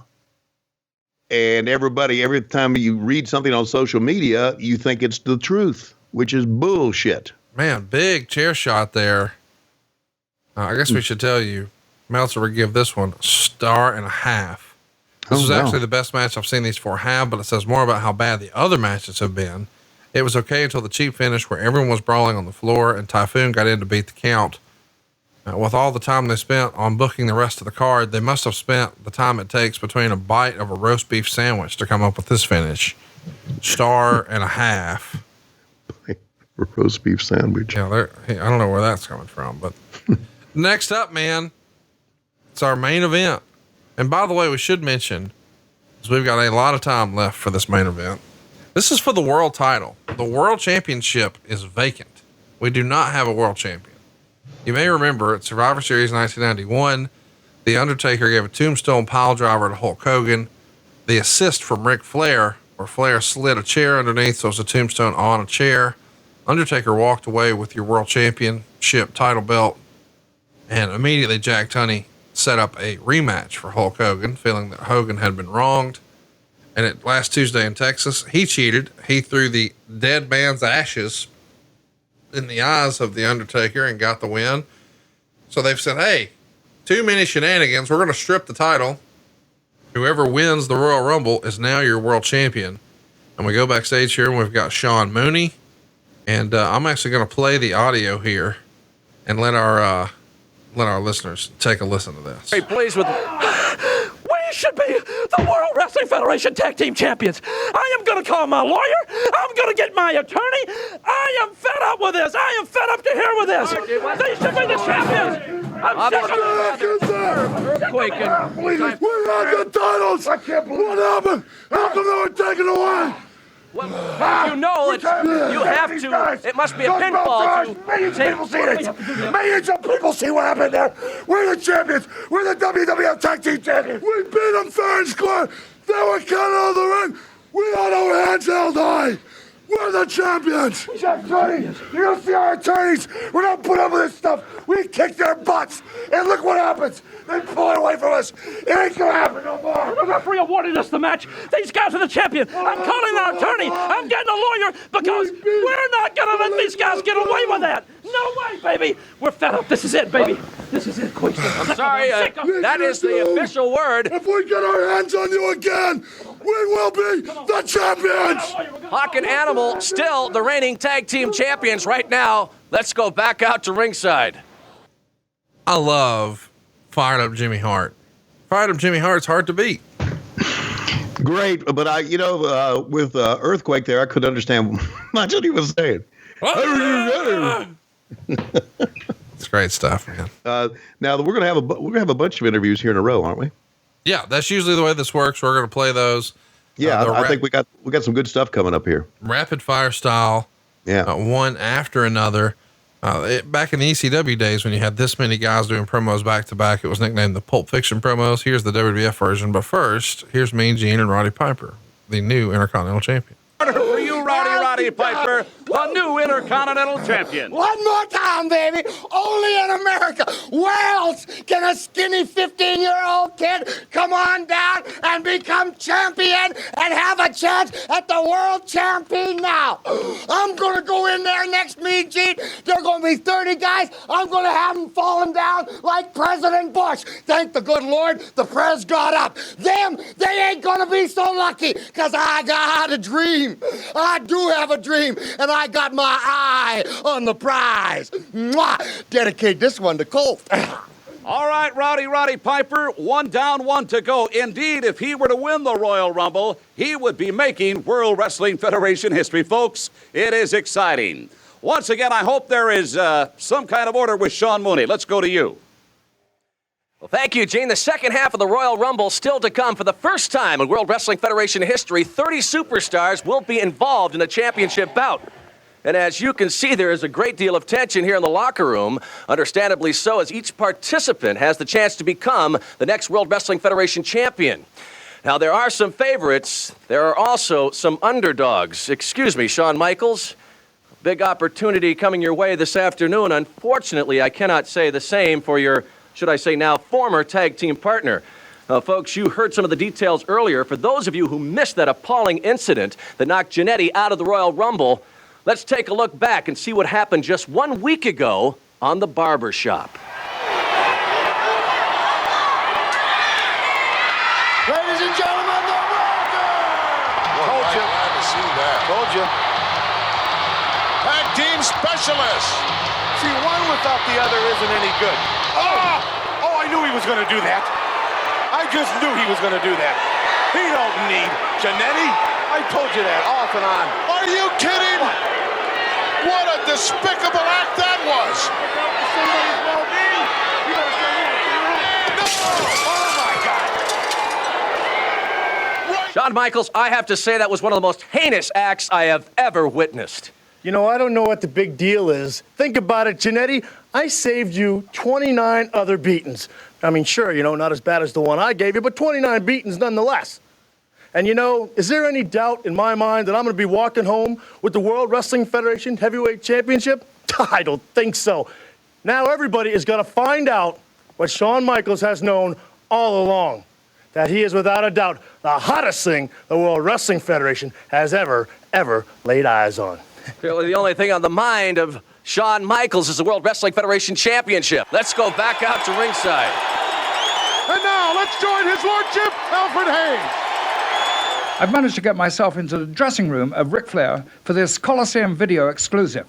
Tell me, Mr. Flair, how did you fare in the Royal Rumble draw? Well, Lord Alfred, I drew number 3. To a lot of people out there, they'd say, my God, what a disadvantage you go in at. But look at it like this. When your name is Ric Flair, when you're the claimant to the real World Heavyweight Championship, you know that to make everybody a believer, that I've got to beat 29 other men. So argument number 3, that means I'll be in there close to an hour.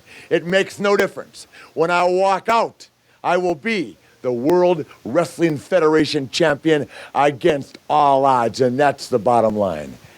That is the bottom line from Ric Flair. So now back to the ringside. And now back to me, Gene Okerlund. The winner of the Royal Rumble as the undisputed World Wrestling Federation champ undoubtedly will be defending that title at WrestleMania 8 in Indianapolis at the Hoosier Dome on Sunday, April the 5th. Now, we had occasion to talk to some of the participants in the Royal Rumble. Even now at the 11th hour, let's get their thoughts.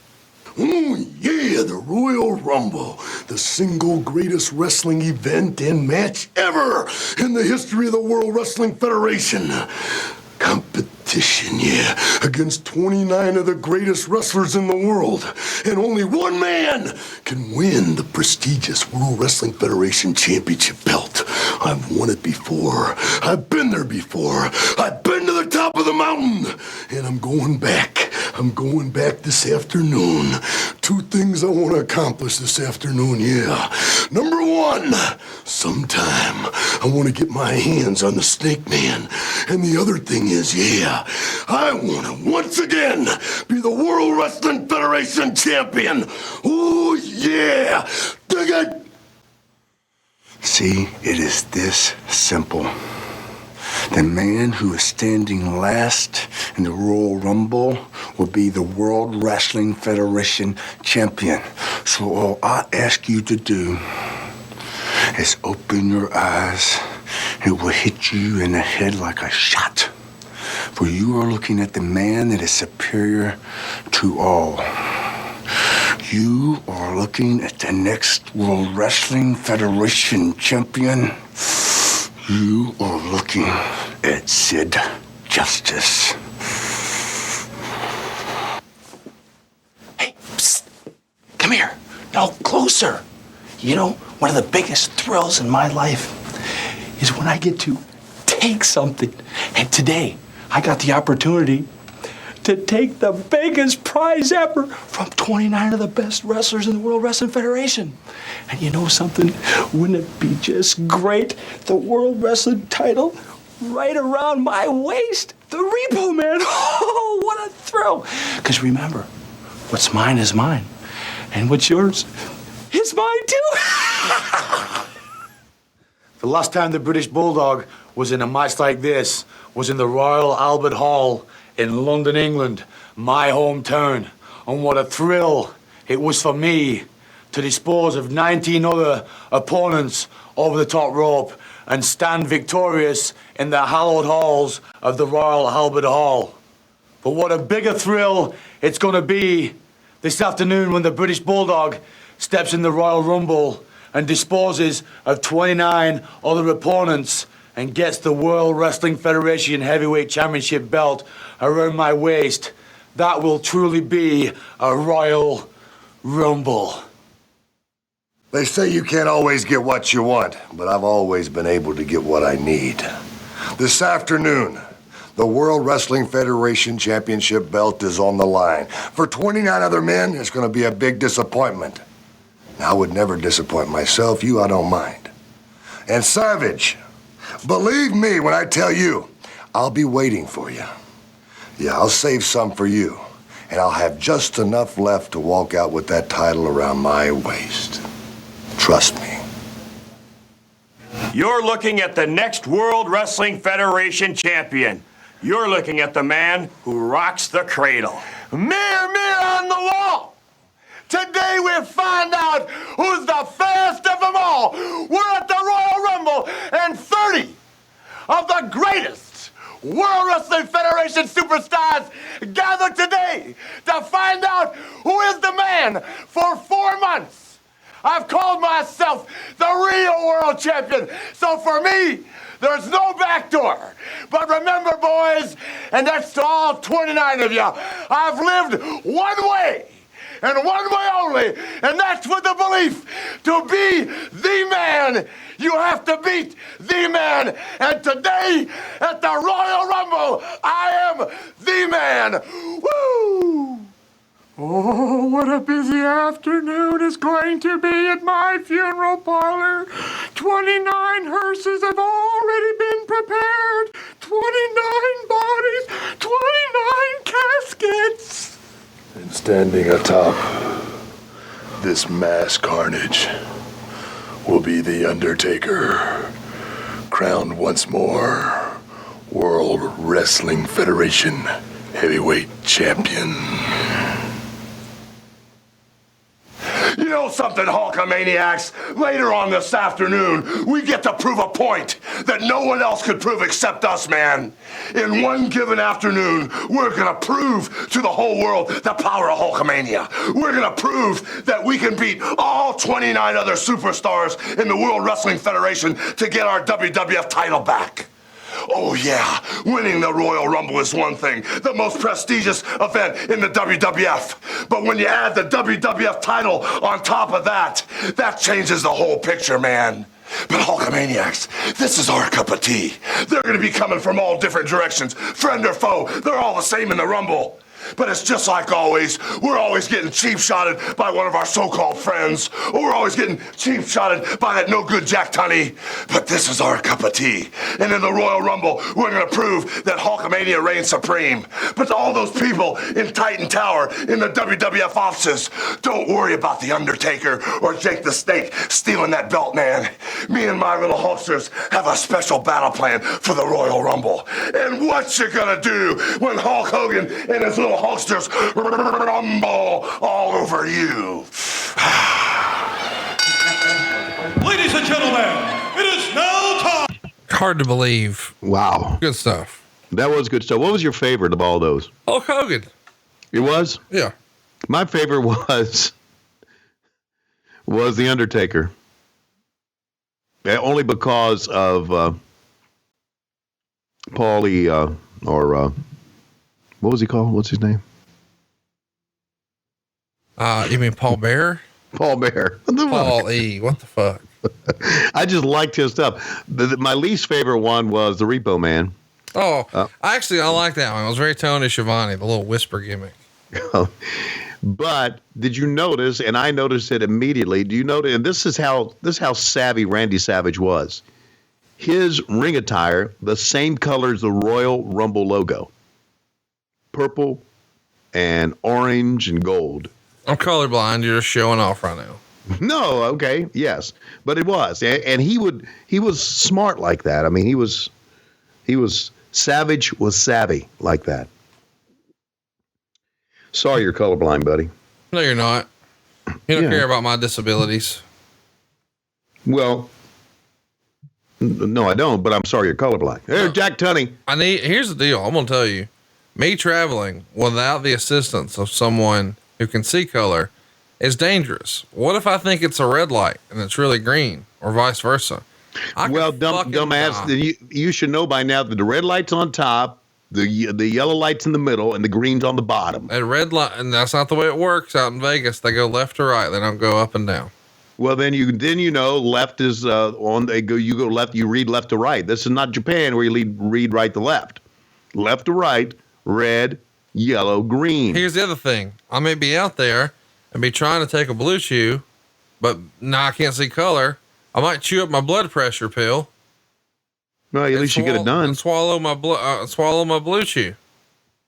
Listen, I need you to go. I need your help. I won't know when I'm playing roulette. Am I betting red or black? I'm gonna have to take their word for it. You motherfucker. You got the bald-headed motherfucking lawyer with you. No, he's gonna be gimmicked out. And I'm going to need.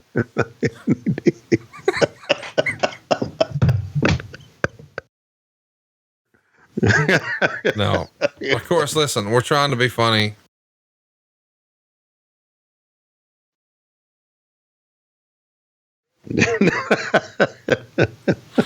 I got in a little trouble with him last week for. Did you? Betraying some confidences. Okay. By the way, next week, speaking of betraying, we're going to betray all of our listeners because we're going from the 92 Royal Rumble to 06. Can't believe this is real. But that one has an interesting group of folks in it. Triple H, Rey Mysterio, Simon Dean, Psychosis, Ric Flair, Big Show, Jonathan Coachman, Bobby Lashley, Kane, Sylvan, Carlito, Chris Benoit, Booker T, Joey Mercury, Tatanka, Johnny Nitro, Trevor Murdoch, Eugene, Road Warrior Animal, Rob Van Dam, Orlando Jordan, Chavo Guerrero, Matt Hardy, Super Crazy, Shawn Michaels, Chris Masters, Viscera, Shelton Benjamin, Goldust, and Randy Orton. So that's what we're doing next week here on the show. We're getting in our Wayback Machine and going back 14 years. January 29th from Miami, Florida. And, yeah. Oh, the actual card itself, pretty interesting. We got Kurt Angle and Mark Henry. We got John Cena and Edge. We got the Boogeyman and JBL. We got Ashley and Mickey James with Trish as the ref. We got, Hurricane and Kid Cash and Funaki and Jamie Noble and Nunzio and Paul London. It's going to be a fun time. Tune in next week right here to What Happened When.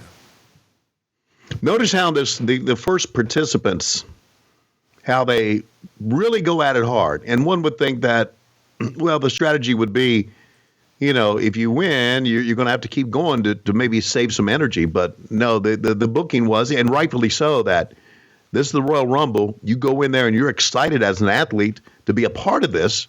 So you just give it your all and you go at it aggressively. And I like how they do that. By the way, we should mention every year they have somebody go longer in this era. So 88, 89, 90, 91, there's a new record set every time. There'll be a new record set here today with Ric Flair going more than an hour. Did Wendy approve that? Wendy was not in the game yet. When he would go back to WCW, that's when he would meet Wendy and marriages be damned. Roll Tide. Roll Tide is right. So there you see DiBiase on his way out. We're down to our babyface, sole babyface in the ring. It's just the British Bulldog. DiBiase's going to pass somebody on the way, and hear Bobby Heenan's reaction.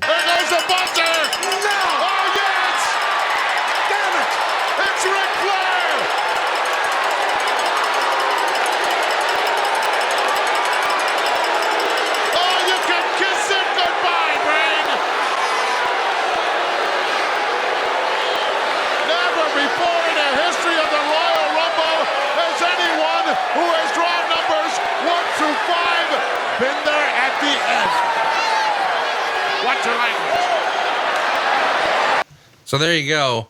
Bobby Heenan flipping out, yelling, damn it. He is really, really pulling for Ric Flair to win, but odds are stacked against him coming in at this time. Of course, he's hoping that Flair was going to pull number 30 since he had Mr. Perfect with him. Not going to happen. Did Wendy draw the number 3 for him? No, we've well established he doesn't know Wendy yet. Oh, okay. It's hard for me to look at him now and separate the fact that someone controls his life completely. So yeah, I got to go back in my mind. This is 1992. Man, how about Bulldog? And Flair holding on to Bulldog's dreads while he did it. That's good. Unbelievable. The press, 1, 2, 3, 4, very Sting-like, except it's the British Bulldog. Here we go. Let's see what we got. Irish whip into the ropes. I love that. You can always tell when Flair's ready. Right. You can. It's coming. And right. Like maybe Bulldog didn't know where he was going or here, but when he saw that stance, he's like, okay, I know what to do. Here we go.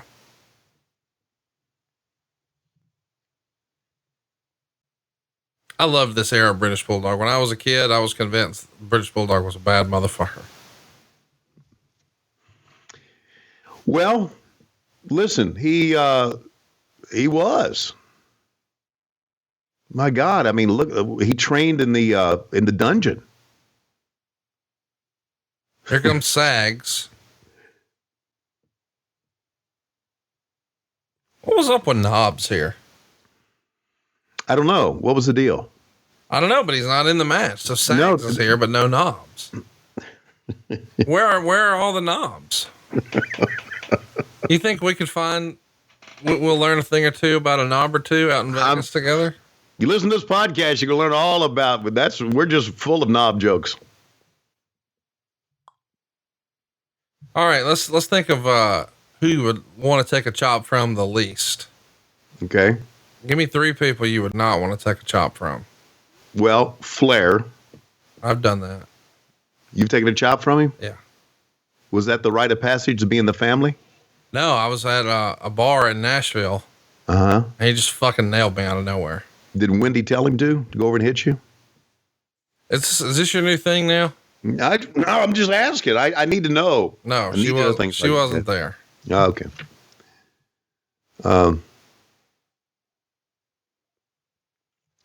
You know what though? Lois told you couldn't go to Vegas. And the way I figure, that's what Wendy did to Flair last year at StarCast 2. So the thing you've been walking around but holding a grudge for, you yourself are actually participating in. And just like that, Sags is out of here. He's out of here faster than you when you asked Lois permission to go spend your own goddamn money on a vacation. Knobs. Tell her that you got to go for work. That's what I'll do. It's a podcast. You know what? I won't tell her shit. She just wake up that morning, I'll be gone. She won't know. End the story. Yeah, she won't know unless she reads it on Facebook. She ain't gonna read it on Facebook. By the way, I think you'll have a comment here. Meltzer would write of this show as the first major pay-per-view show well after the anabolic steroid testing has supposedly been implemented. Few things to note. First, use appeared to have increased since Survivor Series Tuesday in Texas. It appeared from here that about half the guys were in the middle of some kind of cycle, and maybe 18% appeared to have been off, at least for a while. The remaining 31% either wear costuming that makes it impossible to tell, like IRS or Big Boss Man, or if they have been on and off and one can't tell for sure. Anyway, with use so high at this point, 10 weeks after the supposed unbeatable testing has been implemented, and with more than enough time to cycle down from mid-November, let alone late July, this tells us that one or more of these things is the case. Number 1. Some or many aspects of this whole thing were a farce to begin with, simply to work the public and the media. 2. McMahon was serious about a policy, but enough guys banded together, citing their constitutional right to using felonious drugs at will, and McMahon doesn't have the whatever word you want to fill in here. McMahon himself used the word guts to suspend more than 20 wrestlers at once. Or number 3, McMahon is serious. The policy does work, and he simply didn't want to ruin his pay-per-view. So we'll be seeing 20 or more suspensions shortly. Whatever it is at this point, barring something major happening in the next week or two, we can pretty safely write that this whole steroid testing story from mid-July forward was something that was either a fraud to begin with, turned into one somewhere along, or turned into someone, easy for me to say, or turned into one somewhere along the way. If you think that's unique to Vince McMahon, you should read about track and field or drug testing in the Olympics, pointing out that other organizations have also been deceptive isn't meant to justify the Titan position. So I have a feeling that you have strong feelings about this. I do have strong feelings about this. Where does he come up with these fucking numbers? 18%. It jumps out at you, doesn't it? Yeah, it jumps out at you. It's like, fuck.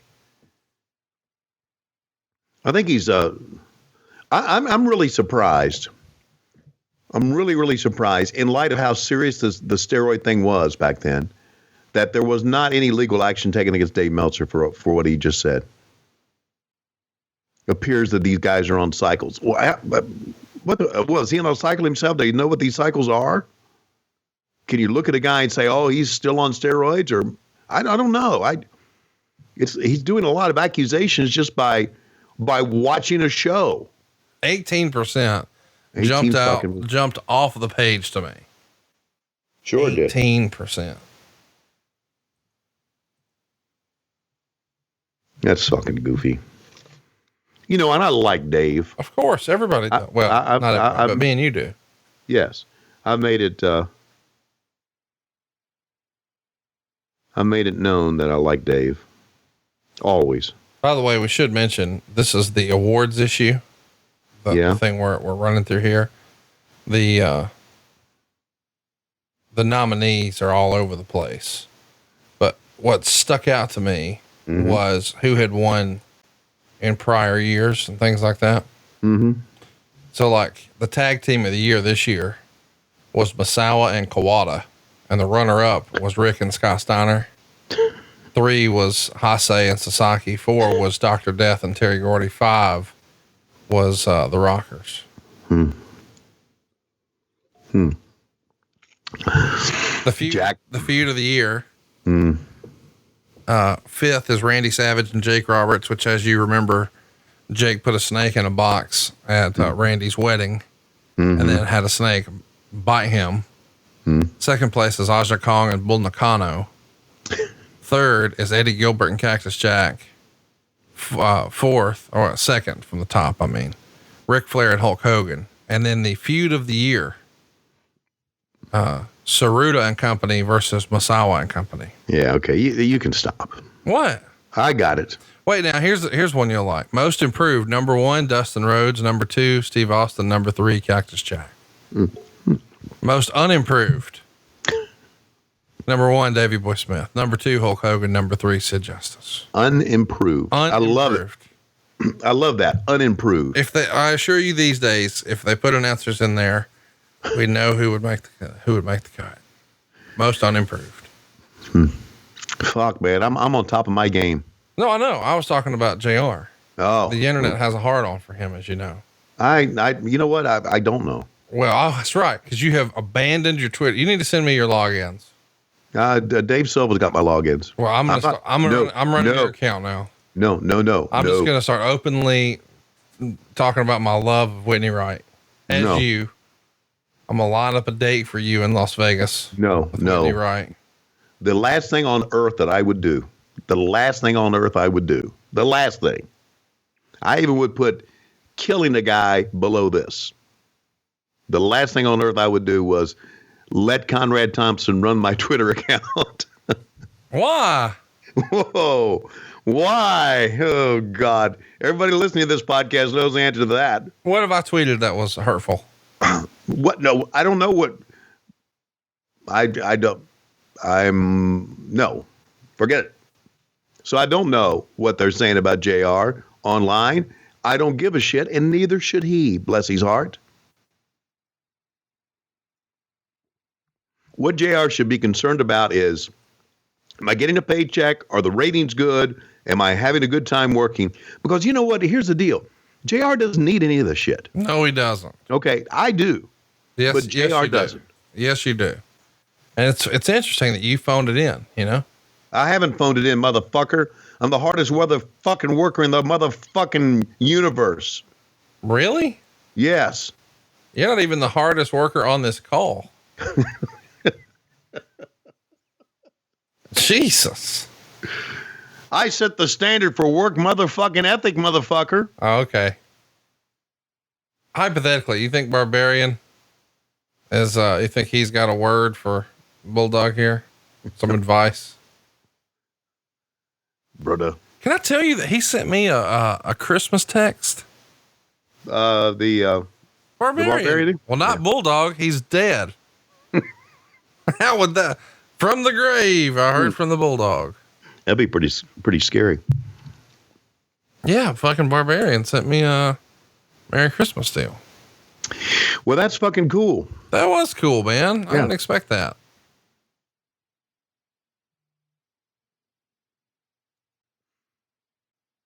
So, El Matador is in there. I didn't realize it. What kind of accent was that, Brody? It was a weird accent. No, it's not a weird accent. That's a little Latin flair to it. I was working with Dasha Gonzalez. I've learned to add a little Latin flair to my voice. Like instead of saying Santana and Ortiz, I said Santana and Ortiz. Oh God, please don't do that. Notice how I kind of rolled my R's that time? Santana and Ortiz. Those guys are going to be big stars. Yeah, they're tremendous. But I mean, their charisma just jumps off. I told Ortiz one time, it was one of the shows that we did. He dropped down on the floor. He looked in the camera and said, "I'm a heel." That really made me pop. Just subtle shit like that. Subtle. He looked at the camera and said he was a heel, and you called it subtle. It's subtle. Hey, the Texas, here he goes, boom! And fans pop when he did it. Wonder if he should take his boot off and hit somebody in the head with his prosthetic here. It's not funny. It's really sad, but I heard a fucking hilarious story that, he used to kayfabe everybody that was a fake foot. Sure. And supposedly he would even shower with it on. With the boot on? Because he didn't want the boys to know it was a fake foot either. Well, supposedly he got so fucked up one day with other boys present. He didn't realize until they got up to walk that his foot was facing the wrong way. So he was so fucked up it had come loose and turned as he's, in and out of hallucinogens or whatever. And when it starts to move, the foot is at a fucking 90-degree angle the wrong way. Jesus. And everybody's like, what the fuck? But can you imagine not knowing that somebody had that? And then it's just the wrong way, man, that would trip you out. You'd be like, man, what kind of drugs are these? I don't want them. Take mine back. You can have mine. I don't need this. I like that old school clock countdown in the bottom left there. That's Titan pretty cool. time, baby.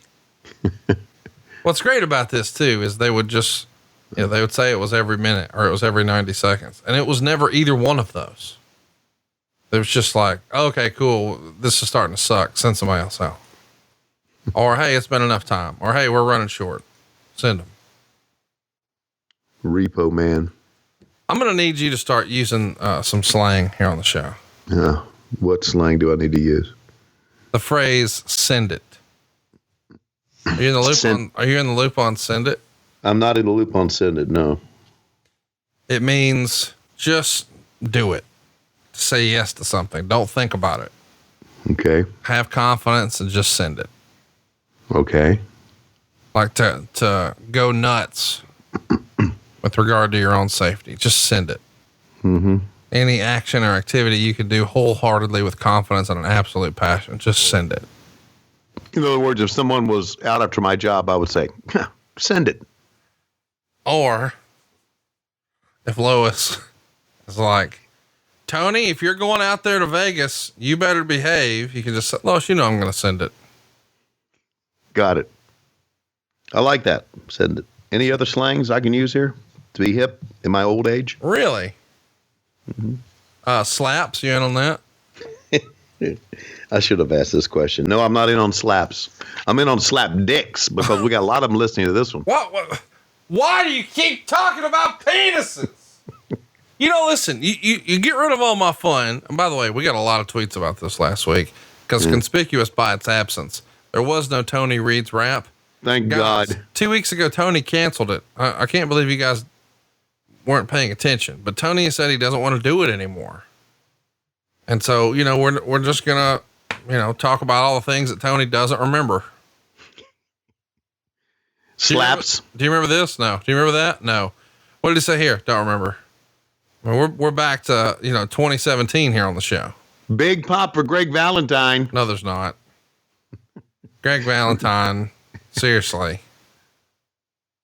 I have to keep it to myself. I had a really good one, but you've already been so offensive that I got to back down some of our offense this episode, or we'll get thrown off Westwood One forever. Look at this. Valentine and Flair, just like the old days. Did you know that Valentine was in a relationship with Ellen DeGeneres for 4 years? No, really? Are you shooting on that? Send it. You don't even know what it means and you're just using it. I love it. So slaps. Mm-hmm. Like if something's good, like, oh shit, man, these wings really slap. Okay. That's easy to use. Mom's dressing slaps. Mm-hmm.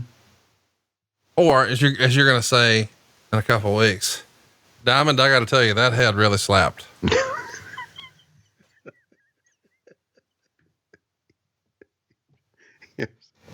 Yeah, we're the shit. What? Diamond head like the volcano? Well, it's like a snake. No, like a snake. Repo Man's still sneaking around. Meltzer was right in this era. Elizabeth won't be going on the road anymore because she's tired of the travel. How about that? Sounds like a very Lois Schiavone thing. You know what? I don't think I'm going to work anymore. Why? Well, I'm tired of it. Yeah. Alrighty. That's her. Lex Luger is also in the news. Lex Luger has been pretty well confirmed as joining the WBF by several sources. Apparently they'll be running an angle with Luger entering a bodybuilding contest and will get blown away by the big bodybuilding names. Then he'll lose his temper and somehow segue that into becoming a wrestler. Using Luger is as much an attempt to get wrestling fans interested in bodybuilding as anything else. What do you think of the WBF? I thought it was bullshit. Really? Oh yeah. I thought it was absolute bullshit. I thought you would love it. No, not at all. I know how much you like them little skimpy drawers. No, it does. Skimpy drawers be damned. Jesus. Fuck. And I remember looking when I was working there. See, I do remember this. Working for, watching a tape of the bodybuilding federation or whatever they called it. And this guy was walking on stage and he was saying, "Yeah, motherfucker, get this shit." He was cussing like hell. I'm thinking, what the fuck? I just thought it was fucking stupid. Do you want to know who the wrestler of the year was in the issue prior to this? Wrestler of the year in 1992? Bull Nakano came in 5th. Okay. Keiji Muto came in 4th. Okay. Jushin Liger came in 3rd. Very good. Ric Flair came in 2nd. Mm-hmm. And number 1 is Jumbo Tsuruta. Yeah. There you go. By the way, it's worth mentioning. Wrestler of the year in 81, Ric Flair. Wrestler of the year in 82, Ric Flair. Wrestler of the year in 83, Ric Flair. Wrestler of the year in 84, Ric Flair. Wrestler of the year in 85, Ric Flair. Wrestler of the year in 86, Ric Flair. Wrestler of the year in 87, Ricky Choshu. Wrestler of the year in 88, Akira Maeda. He started watching Japanese tapes in 87. Wrestler of the year in 89, Ric Flair. Wrestler of the year in 90, Ric Flair. Do you want to know who the most outstanding wrestler was? In this year? Yep. Ricky Choshu. Ricky Choshu did not make the top 5. Keiji Muto, number 4. Ric Flair, Keiji Muto 5, Flair 4, Kobashi 3, Hase 2, number 1, Jushin Liger. Yep. It wasn't Jordan Schmiel. Best babyface, number 5, Masawa, number 4, Savage, number 3, Onita, number 2, Sting, number 1, Jushin Thunder Liger. Hulk Hogan. Oh. Best heel, number 5, Cactus Jack, number 4, Aja Kong, number 3, Jake Roberts, number 2, Ric Flair. You want to guess who number 1 was? Best heel? Yeah. The Repo Man. The Undertaker. Oh, The Undertaker. I should mention that, this is about a week. What we're watching right now is a week or 2 after Jim Herd resigned. Kip Fry would take over the company. Yep. Graduate of Duke Law School. Yep. He's teaching at Duke now. That's what he's doing. He's back there teaching. You think he teaches how to replace pizza men? No, he's teaching how to fuck up a company 101. Well, you probably know about that. We should mention. I saw a lot of people do it. I was talking about Knobs earlier. Yeah, I don't want to talk about dicks anymore. Yeah, but I figured out why he wasn't here. Okay, why? The Nasty Boys are now expected to be out of action for a few weeks after the incident in Peoria, Illinois. Newspaper reports said that the wrestlers, Nasty Boys and IRS, told police they were driving to their hotel when suspects in a Chevy Chevette cut them off. And they said the suspects threw something that struck their car while it was stopped at a light. Knobs got out of the car to check for damage at the light and was attacked by 3 men, all of whom have since been arrested. When Zags jumped out to help, he was hit in the head with jumper cables and suffered a concussion. The wrestlers said they were able to get a knife from one of the suspects and were going to hold him until the police came, but released him when they realized that Knobs was losing a lot of blood from being stabbed 4 times and needed immediate medical attention. The 3 men had a different story. They said Knobs was stabbed in self-defense. They told police the wrestlers were making obscene gestures and pointing at them. They said Knobs got out of the car at the light, opened the car door, and punched one of the guys 10 times. The guy then grabbed the knife from the dashboard and stabbed Knobs 4 times. The man gave no account of hitting Sags with jumper cables, although Sags was hospitalized with a 2-inch cut on his head. The 3 victims picked up about an hour after the incident were uninjured, which kind of makes one skeptical of the story. They were acting in self-defense. So there you go. Knobs got stabbed at a fucking red light. Yikes. Remember that time you got stabbed at a red light? No, I don't. Is this Hercules Hernandez in here now? Well, who else would it be, buddy? Man, did he blow up he blew up by the time he got to the ring. Look, he looks like Lyle Alzado here, present day. Yeah.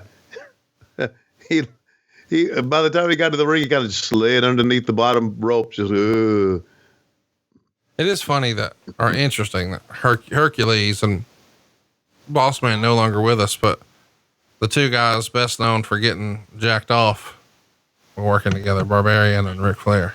Yeah. Jack off match. I love Flair with the little eye poke. Yeah. I like the way Boss Man would take the ropes on the side.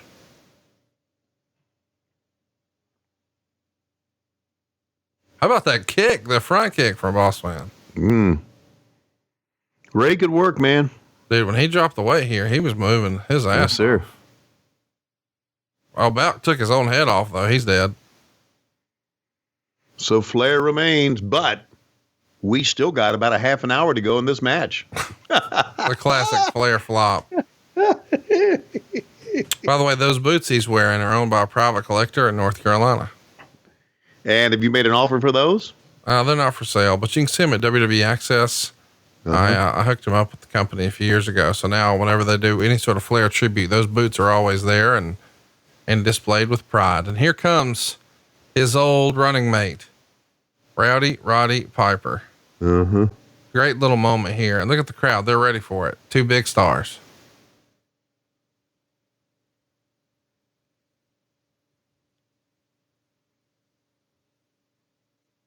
Wow.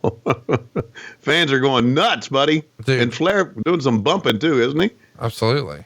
Both of the guys, neither one going over the top rope, both under the top rope. So even though they're on the floor, neither eliminated. Of course, they're telling them, get back in.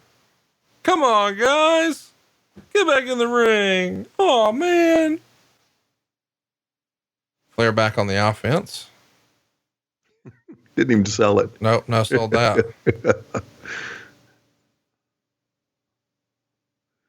You can just tell that these 2 guys have worked with each other for a long time. Very comfortable. Yeah. A lot of trust, a lot of mutual respect. You know, wrestling breeds a lot of, that's what he was looking for a minute ago. And he finally got it. The double eye poke. Wrestling breeds a lot of paranoia and mistrust and disillusionment. And these guys, because they had spent so many nights going up and down the roads together and drinking beer and raising hell, none of that exists here.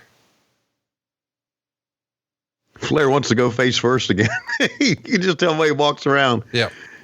He's looking for a place to face plant. Yeah. This is great, man. This is a great moment. And right now they're working the clock to give him plenty of time before they bring the next guy in. I thought you'd like this.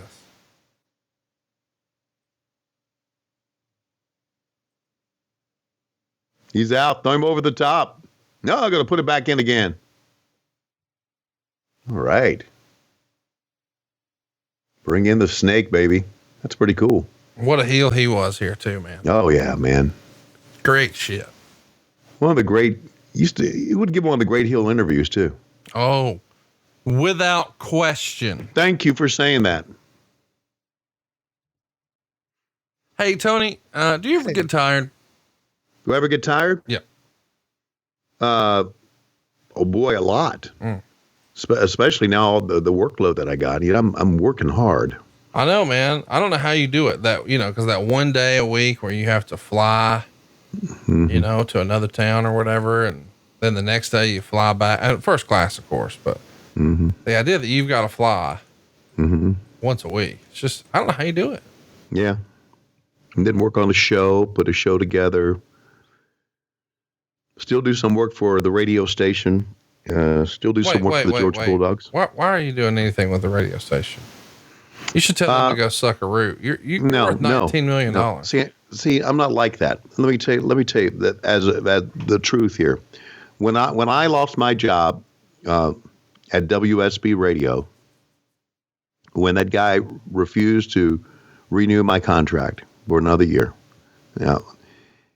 this radio station, 92.9 The Game in Atlanta, took a chance on me and helped me out a great deal.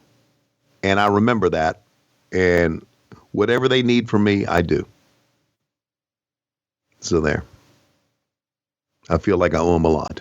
So if there's an air shift they need me to do, I do it. If I can work it in my schedule. And I've got, coming up in February, I've got 4 air shifts, I think. And just like you said, there was one of the anchor, I'm a sports anchor, but one of the talk show hosts looked at me and said, "Why are you still doing this?" I said, "Because I feel like I owe you guys a lot. And you're good guys, and I like the station, I like the people." Whoa! Duggan. Boy, they reacted until he got in the ring, didn't they? And then the crowd went mild. That's right. When he came down, they were going crazy. As soon as he got in the ring, they went, "Eh." Oh, by the way, I got to update you. Okay. If you Google yourself. I'm not Googling myself. It won't hurt. Just try it. See if you like it.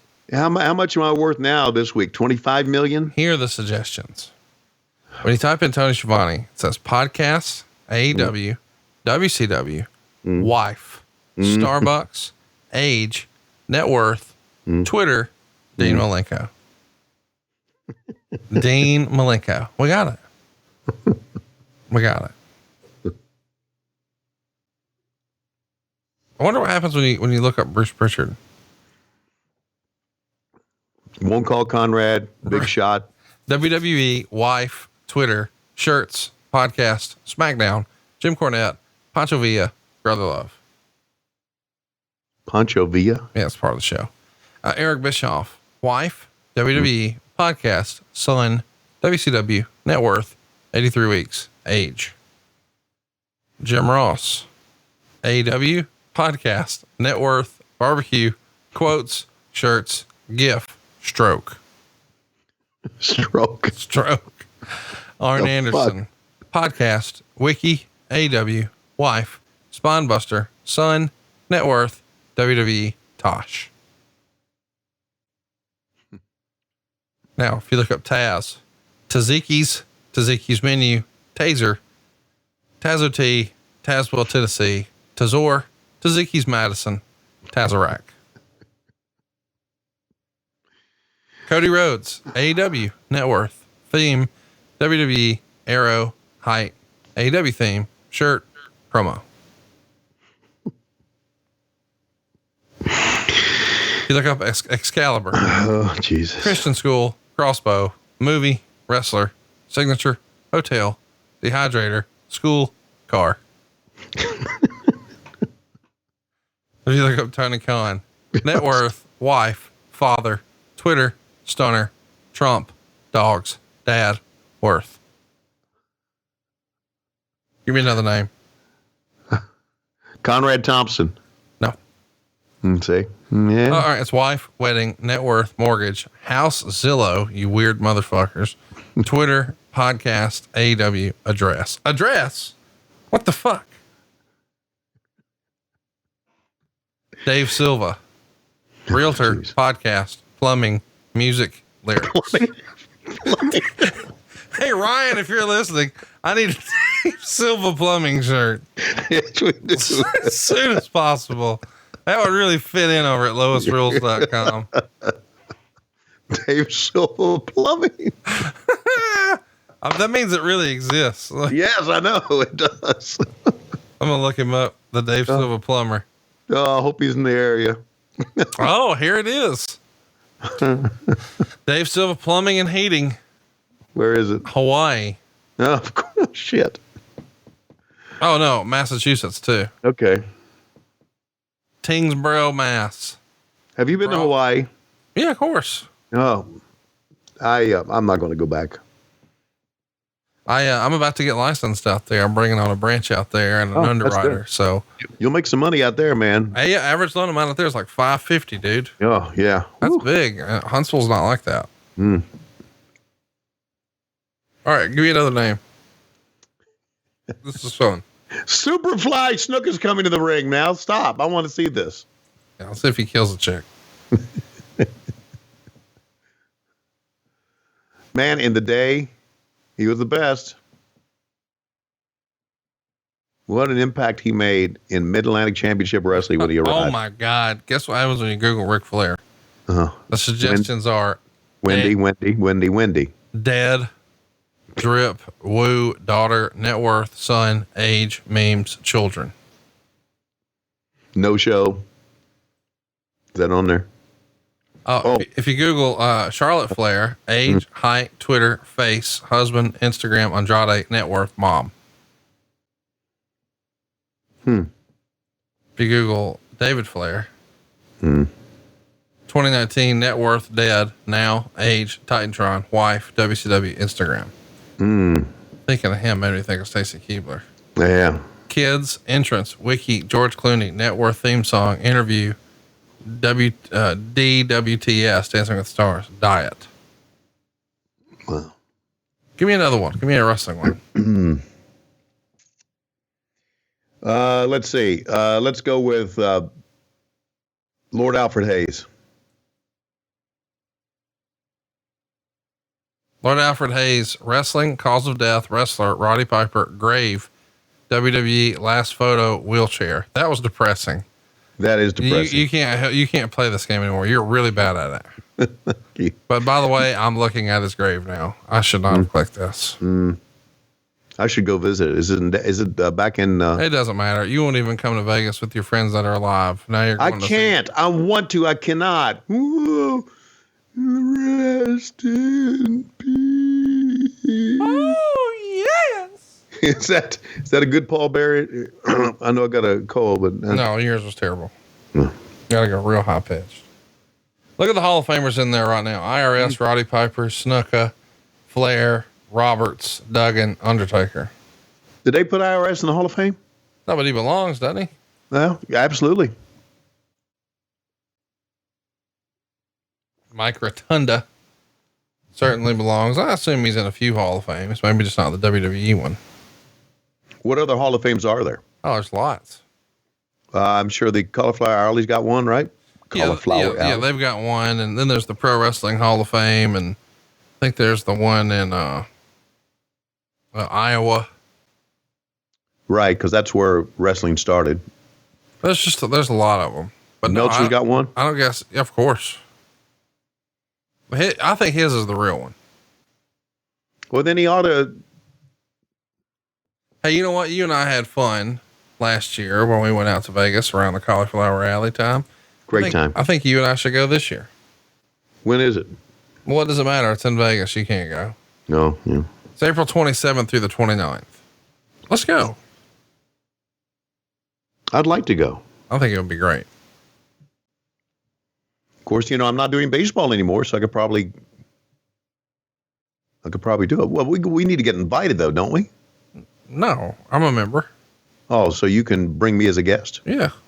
Dude, you're fucking Tony Schiavone. You just show up. They're happy to have you. You kidding? Yeah. Well, I showed up last year. Went upstairs while JJ was talking or something, and you tried to walk in the middle of the thing. You go early enough, and I'll just hit your president up, Brian B. Blair. Flair fell down again. What the fuck? He just fell backwards. You all right? Yeah. Again, those of you who are not colorblind, the Macho Man Randy Savage, the same color as the ring apron.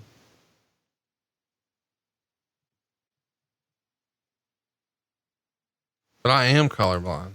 No, then you wouldn't. That comment I just made would have nothing for you. What is purple? Purple, a combination of red and blue. Oh, it's a mattress.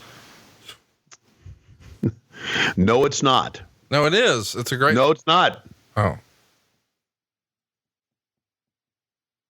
Not allowed to say that? Nope. They just sent an order in. Can I say it now? I'm going to get a mattress. No, you're not. I've been looking. Look at the fans are going fucking nuts, man. You're not allowed to. Jake Roberts and the Macho Man Randy Savage. The fans are going nuts for this.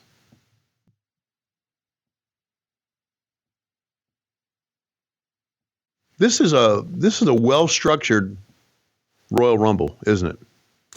Arguably the best. A lot of our listeners are going to contend this is the absolute best. I would say 97 is a little better for me. But this is number 2. But the star power in this one is just unparalleled. But they're pairing off into some good things that the fans have without question. Fans are into. Look how young the Undertaker is. Wow, no, he's a baby right here, man. I mean, let's see. He was born in what, like 65? Yeah. Flair and Piper still going that. Look, that's tremendous.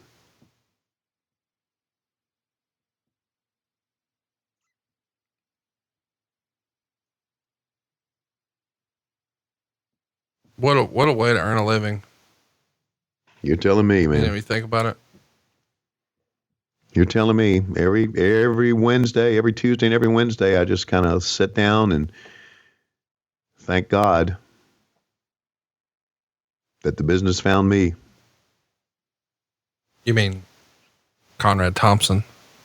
Yeah. Well, you're part of the business because you're the Jesus of professional wrestling. That's not true.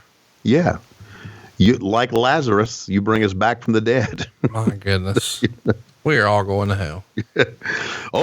Move that stone away from the crypt. Come out, Tony Schiavone. I, Conrad Thompson, the Jesus of pro wrestling, bring you back from the dead into pro wrestling. Here's Cody. Here's Tony Khan. Walk away in peace. Jesus has spoken. Arn Anderson. Lazarus, move the stone away from the crypt. Waddle your fat ass out. Boy, have you gotten heavy in your old age. Here's Tony Khan. Here's Cody Rhodes. Walk away in peace. So says the Jesus of pro wrestling, Conrad Thompson. How about the Berserker? Where are you at on Berserker? I thought he was kind of berserk. Oh my God. That was, what was his name, real name? Nord. John Nord, right? Yep. He's no longer with us, is he? Man, you just think everybody's dead, don't you?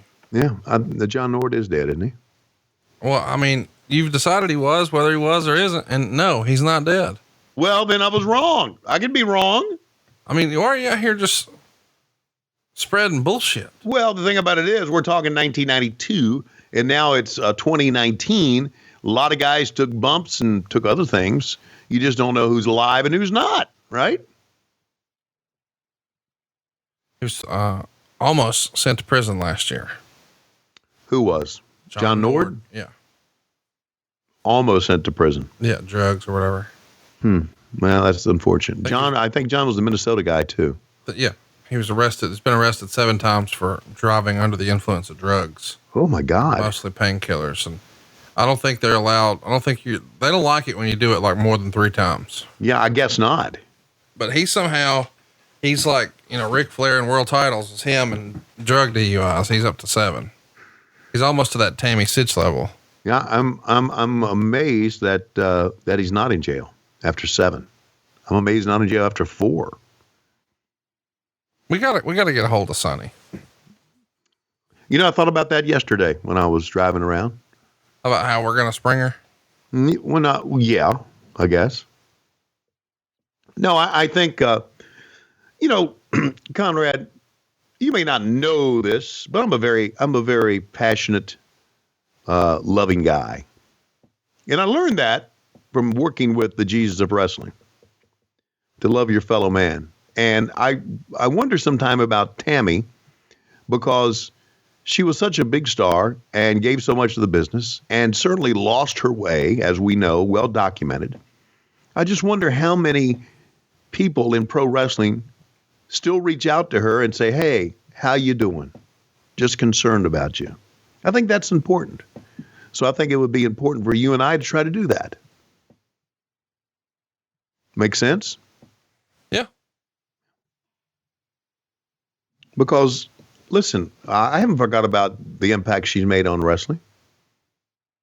And I bet you there's not many people that reach out to her. Maybe her family. I hope they do. Well, let's do it. Okay. Help me. All right. How we do it? I don't know. I mean, do I do everything on this show? Yes. We find out where she's incarcerated. Oh, well, I know that. Okay. We know where it is. Okay. Yeah. So do we call them and... Here's what we'll do. Let's just start putting money on her books. Money on her books? Yeah. So she can get like Little Debbie snack cakes and things from the commissary. You can put money on books? Yeah, that's what they want. So she can go get like a Nutty Buddy or an oatmeal cream pie. By the way, for about 25 years, I've wanted to give her an oatmeal cream pie.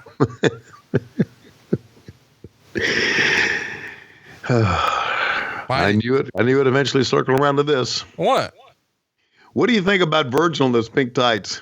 I'm colorblind. You're showing off again. Why are the Iraqis doing the bushwhacker walk to the ring? I don't know.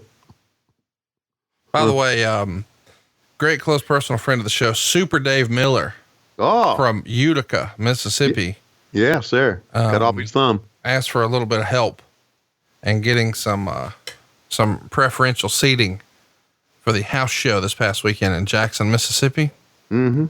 So I texted a friend of ours who lives in the last house on the right. And he helped me out. Very cool. So Super Dave's fucking slow ass. Cause he's a slow adult. Not that there's anything wrong with that. There's one in every bunch. He's out. Right. Yeah. Dave. Super Dave is really like a euphemism for special. He says, do I get them at will call? And I'm like, well, this is too good. Cause of course he's in Mississippi. The text came from Atlanta, last house on the right. And I'm in Huntsville. Okay. And he asked, do I get them at will call? So I said, go to the Conoco gas station up the road and go inside. Tell the guy you want $10 on pump number 5. He'll take your money and nod. Pump the gas, but then immediately go around back to the restroom. Go inside, but don't lock the door. Then knock on the door from the inside and say, 4, please. Then unbuckle your pants and gently ease one digit after another into your anus. Once the 4th and final finger is in, past the second knuckle, mind you, yell at the top of your lungs, the eagle has landed.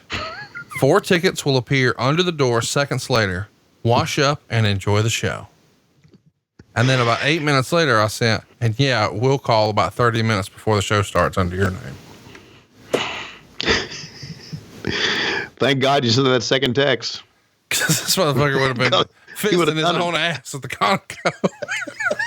The eagle! God damn it, this hurts. The eagle has landed. Please, I just want to take my grandbabies to see Becky Lynch. Where's the tickets? I got 8 knuckles up my poop chute. I love these babies. Please, they love Becky. Please. I didn't even need gas. I had to drive around the Dollar General parking lot for a half hour just to get it to take $10 on pump number 5. Should have told him to put that reconstructed thumb up his ass. He does that with Frito-Lay. He's a flaming hot Cheeto delivery man. Really? And he says that in Mississippi, that fucking flaming hot Cheeto is selling like hotcakes. I bet it is. I've never had that. Never had a flaming hot Cheeto. Me neither. I've seen them, but I haven't had it. I feel like that's all you eat is that and Mountain Dew. No, get it right, please. Oh, Mellow Yellow. 0. Mellow Yellow 0, sorry. They've come out with a Mountain Dew 0 now, too. So what do you think about the tickets at the gas station Conoco? I love it. Where did I come up with this shit? I have no idea. Probably come up with the shit because you suggested someone, and someone really did that. Yeah, that's right, Tony. Someone really did that. But I'm just saying, like, how else would he get the tickets? I know. Of course they're at will call, you slow motherfucker. Oh, God. I'm supposed to ask Jay-Z. Jay-Z wanted me to ask if he would be on his show. I told him that I would ask what. And I've been on his show before. And then the next day I said, hey, he said no. Oh, you did it? I told him, he said no. No, I was on his show like a couple of months. The immortal Hulk Hogan. No, he's got a new show now with Paulie Bromwell. Before they were actually talking about wrestling. Now they're just talking about what it takes to be the chicken champ, whatever that means.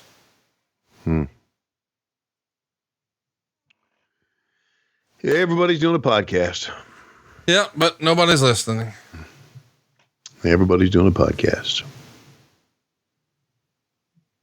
When you and Taz going to do one? We're not.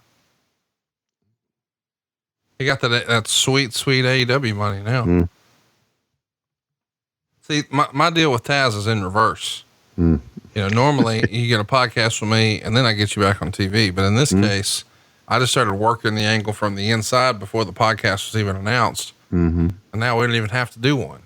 I just get my 15% agent fee and good to go.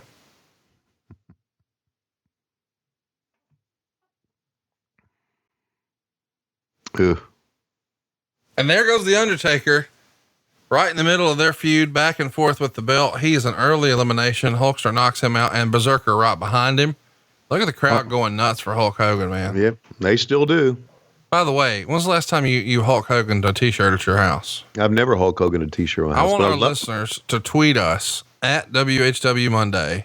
And I want you all to Hulk Hogan yourself a t-shirt this week. What that means is to clip the neck. You don't have to cut all the way around, but just go ahead and clip the neck at the top, just past the little, you know what I'm talking about, the ribbon there. Right. And then go ahead and cut the sleeves out. But here's the most critical part. You've got to cut 3 slits in the back. You can go 4 if you're an overachiever, but there's got to be 3 or 4 slits in the back. I got to tell you, it is the most comfortable way to wear a shirt around the Conradison. Exactly. So here's what you do. You get a shirt from lowestrules.com. That's right. And you put it on. Yeah. And you cut it in the back and then you tear it off Hulk Hogan style. Okay. Then you go back and buy another one. I'm being sincere. I have done this with multiple WHW style shirts. It's funny because Megan thought it was fucking stupid as shit. But whenever anybody came over, they're like, "Oh my God, look at look at your Hulk Hogan shirt." And she's like, "How does everybody know what this is?" Like, well, because you hate wrestling and they don't. They recognize it. Oh, okay, she says. Rick the Model Martel working with Randy Savage up top. Flair on the near side in the far corner. Steve Kern, the Skinner, about to get the headbutt from Hulk Hogan. Piper still hanging around. Hall of Famers all around. And the fans are still in this. I mean, we're talking a match that's been going on for quite a while. 40 minutes, 45 minutes maybe. Yep. Still got about 17 minutes left in this one. Yep. Not in the match, but in the whole show. Of course, the deal is we got 3 entrances left. Sergeant Slaughter, Sid Justice, and the Warlord. The Warlord. Yeah, Warlord coming in at number 30. Pretty underwhelming. That's just trying to put some, what they would think, realism into it.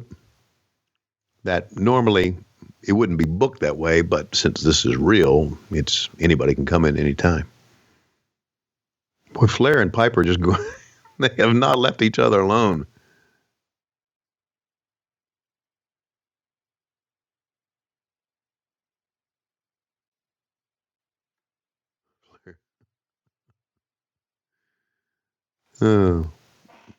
Well, this works much better than having 40 in the ring. Obviously, we talked about that. Yeah. And there he comes. Your WrestleMania 7 main event heel. But now, of course, he's back with us. The source of a lot of controversy lately. What do you think about the last 2 weeks? Been all about Sergeant Slaughter and his, I don't know what you're talking about. Okay. So he did a bunch of interviews out of kayfabe like not working interviews, where he talked about his military service and how he had 2 tours of Vietnam, and he never was in any sort of military at all. Right. So that got him a lot of heat, understandably. People are saying it's a stolen valor situation where he's pretending to be something he's not. And, you know, some of the other people are sort of dismissing it, saying, well, of course, but the Undertaker's not dead either. But in Slaughter's case, he's had people thanking him for his service, you know, in present day. And a few years ago, they were, you know, giving him awards and such. Oh, some vets say no, but it's silly, but we knew that it was that he sort of brought positivity and shined a bright light. Right. Like Captain America did. Exactly. In the movie. Right. Yeah. It's a character. And so there's 2 schools of thought. On the one hand, people are like, yeah, of course it's a character, and everybody knew it was a character. And other people are like, no, but he shouldn't have spoken about it. He should have diverted and said something like, you know, well, I'm not, you know, listen, I play a military I play a soldier on TV, but the reality is the guys who really are the American heroes or the actual veterans who served our country. And he doesn't say that. He sort of stays in character the whole time, but to a point that a lot of people say, well, there was no context to that to indicate that this was character talk. Where do you come down on it? Did you know that he hadn't really been in the service, or did you 2 assume that he had? No, I didn't know that he hadn't been in the service. I thought he had. However, there's just people worry about the wrong fucking shit. Just move on. Move fucking on. I get it. If look, we're a military family in a way. Lois was a military brat. Her dad served in Korea and World War II. My dad was in World War II. So we're very much for the military, but just move on. Worry about the positive in America. Do the right thing for you and your family. And don't worry about what other people fucking say. God, what's going on in this world? The headlines are he said this, he meant this. Fuck it. It just pisses me off. And it's one of those little tidbits that makes me so glad that I'm the age that I am, because in another 20 years, it's going to be fucking, it's going to be like the fall of the Roman Empire. This world is going to fuck. It's going right to shit. Because we worry too much about what people say instead of what people do.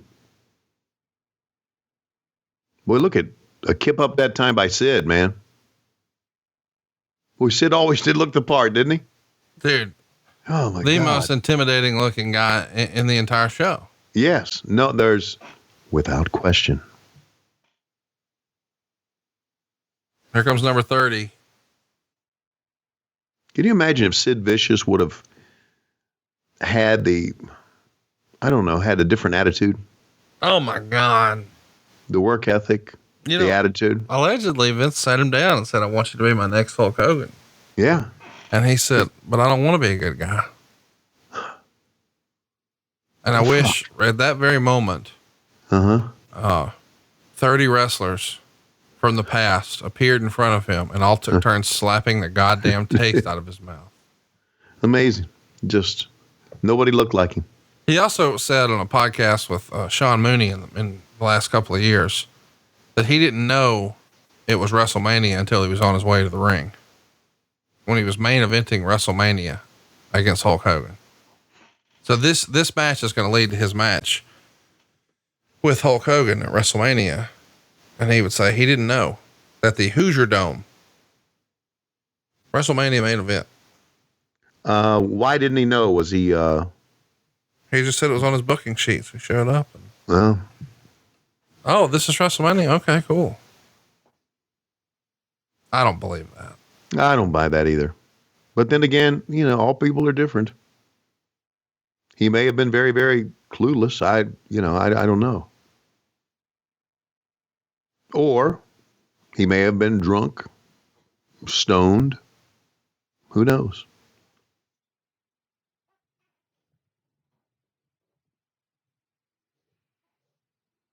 It's hard to imagine. Oh, by the way, what a genius move by Piper here, trying to pull IRS out by his tie. There it is. It's hard to keep it all straight here. You know what? Yeah. I mean, if you're in the ring, how do you stay out of everybody else's way, but also, have interesting action? Well, nobody else is coming to the ring. This is it, right? Warlord was last. That's right. So Sid Justice is a babyface here. He is not a heel. I mean, his literal last name is, or as a character, of course, not literal, but his name is Justice. Stands for truth, justice, and the American way. So he and Hulk Hogan are buddies here, basically. Yeah, I mean, they were just working against Warlord together. Right.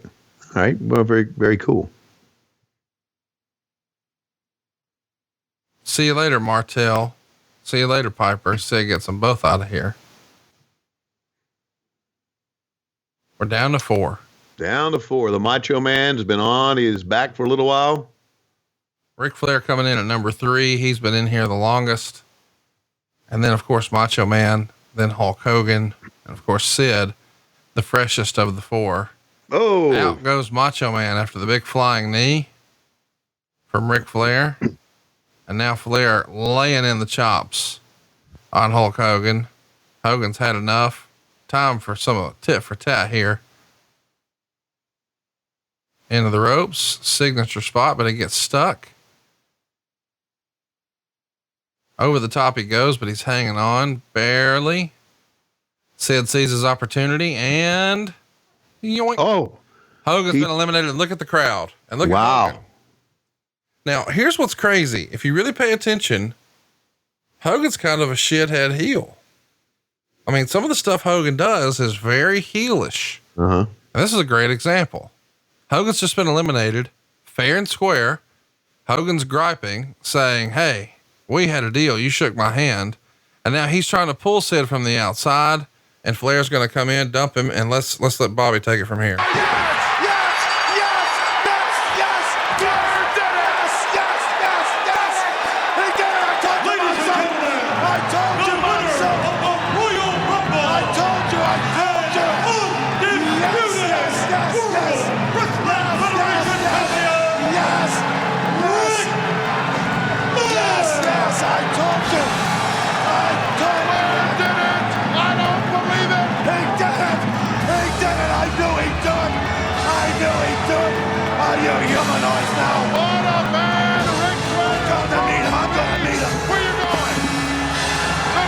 Just left the broadcast position to join the new World Wrestling Federation champion, Ric Flair. What a finish. And of course, Sid back in here, and he's got a real problem with Hulk Hogan. And by the way, you got to agree with me here. Hulk Hogan was the heel there. It's almost as if he and Flair worked it together. Almost like he turned heel, and he and Flair were like all of a sudden now tag team partners or something when he helped pull him over. You're right. Where does Flair rank this win in his great moments? Top 5. I would think so. I think he thinks his retirement's probably number 1. I think this is probably number 2, and then beating Harley for the world title will be number 3, then probably beating,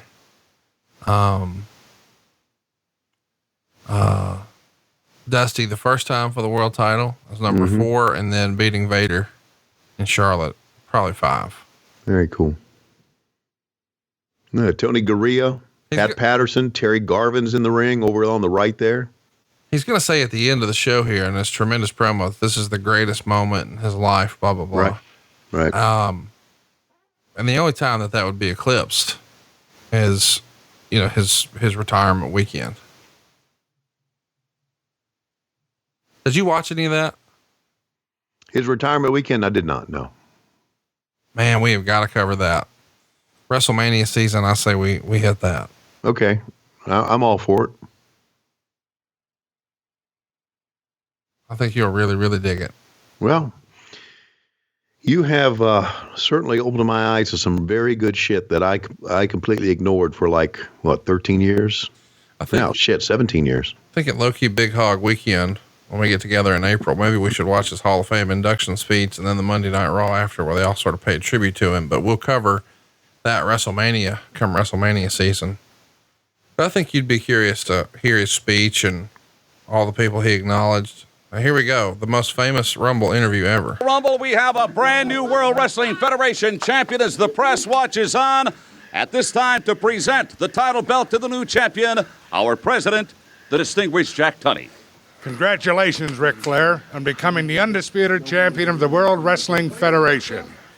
Let me just say, after video distorting the belt to proclaim me the real world champion, I'm going to tell you all, with a tear in my eye, this is the greatest moment in my life.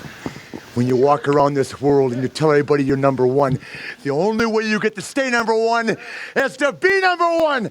And this is the only title in the wrestling world that makes you number one.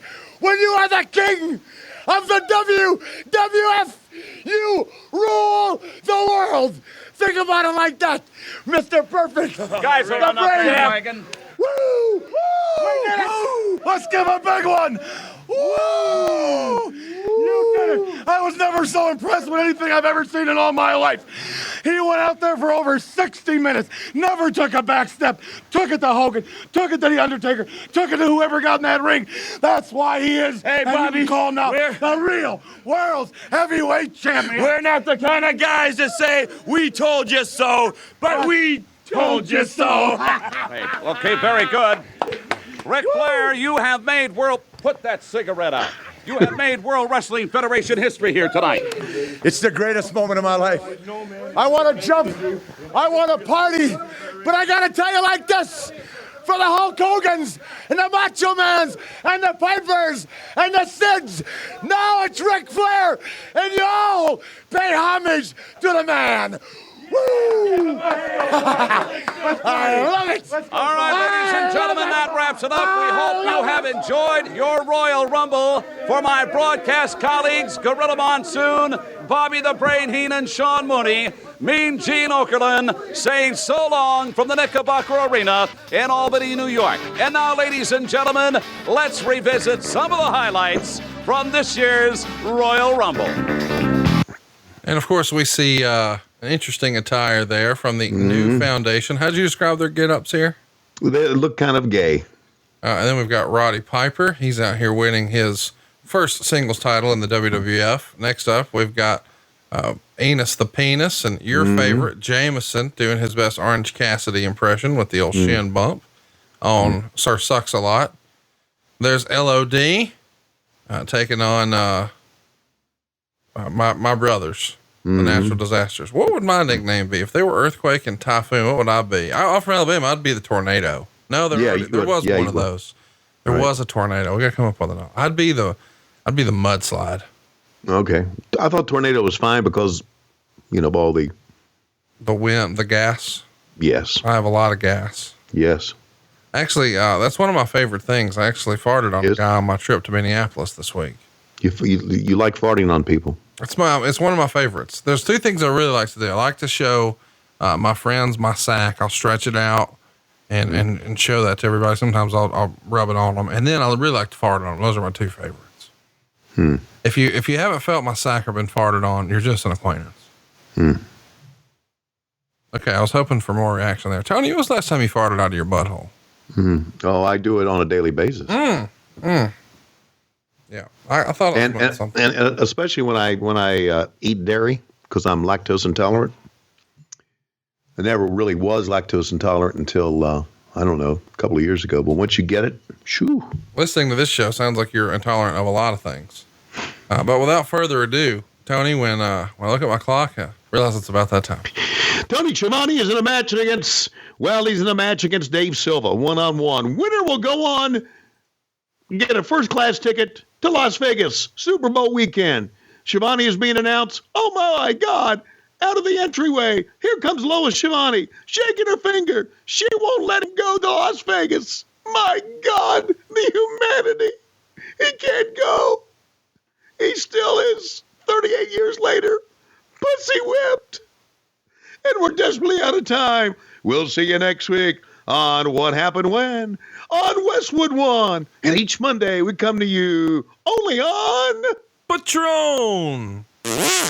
Hogan and Nitro, New World Order and the Crow, Thunder Russo, Arquette Champ, Vinnie Mac, simulcast. Tony's back with Conrad, not your classy podcast. Watch along, try not to laugh. Lowest rules, cat back. This wasn't the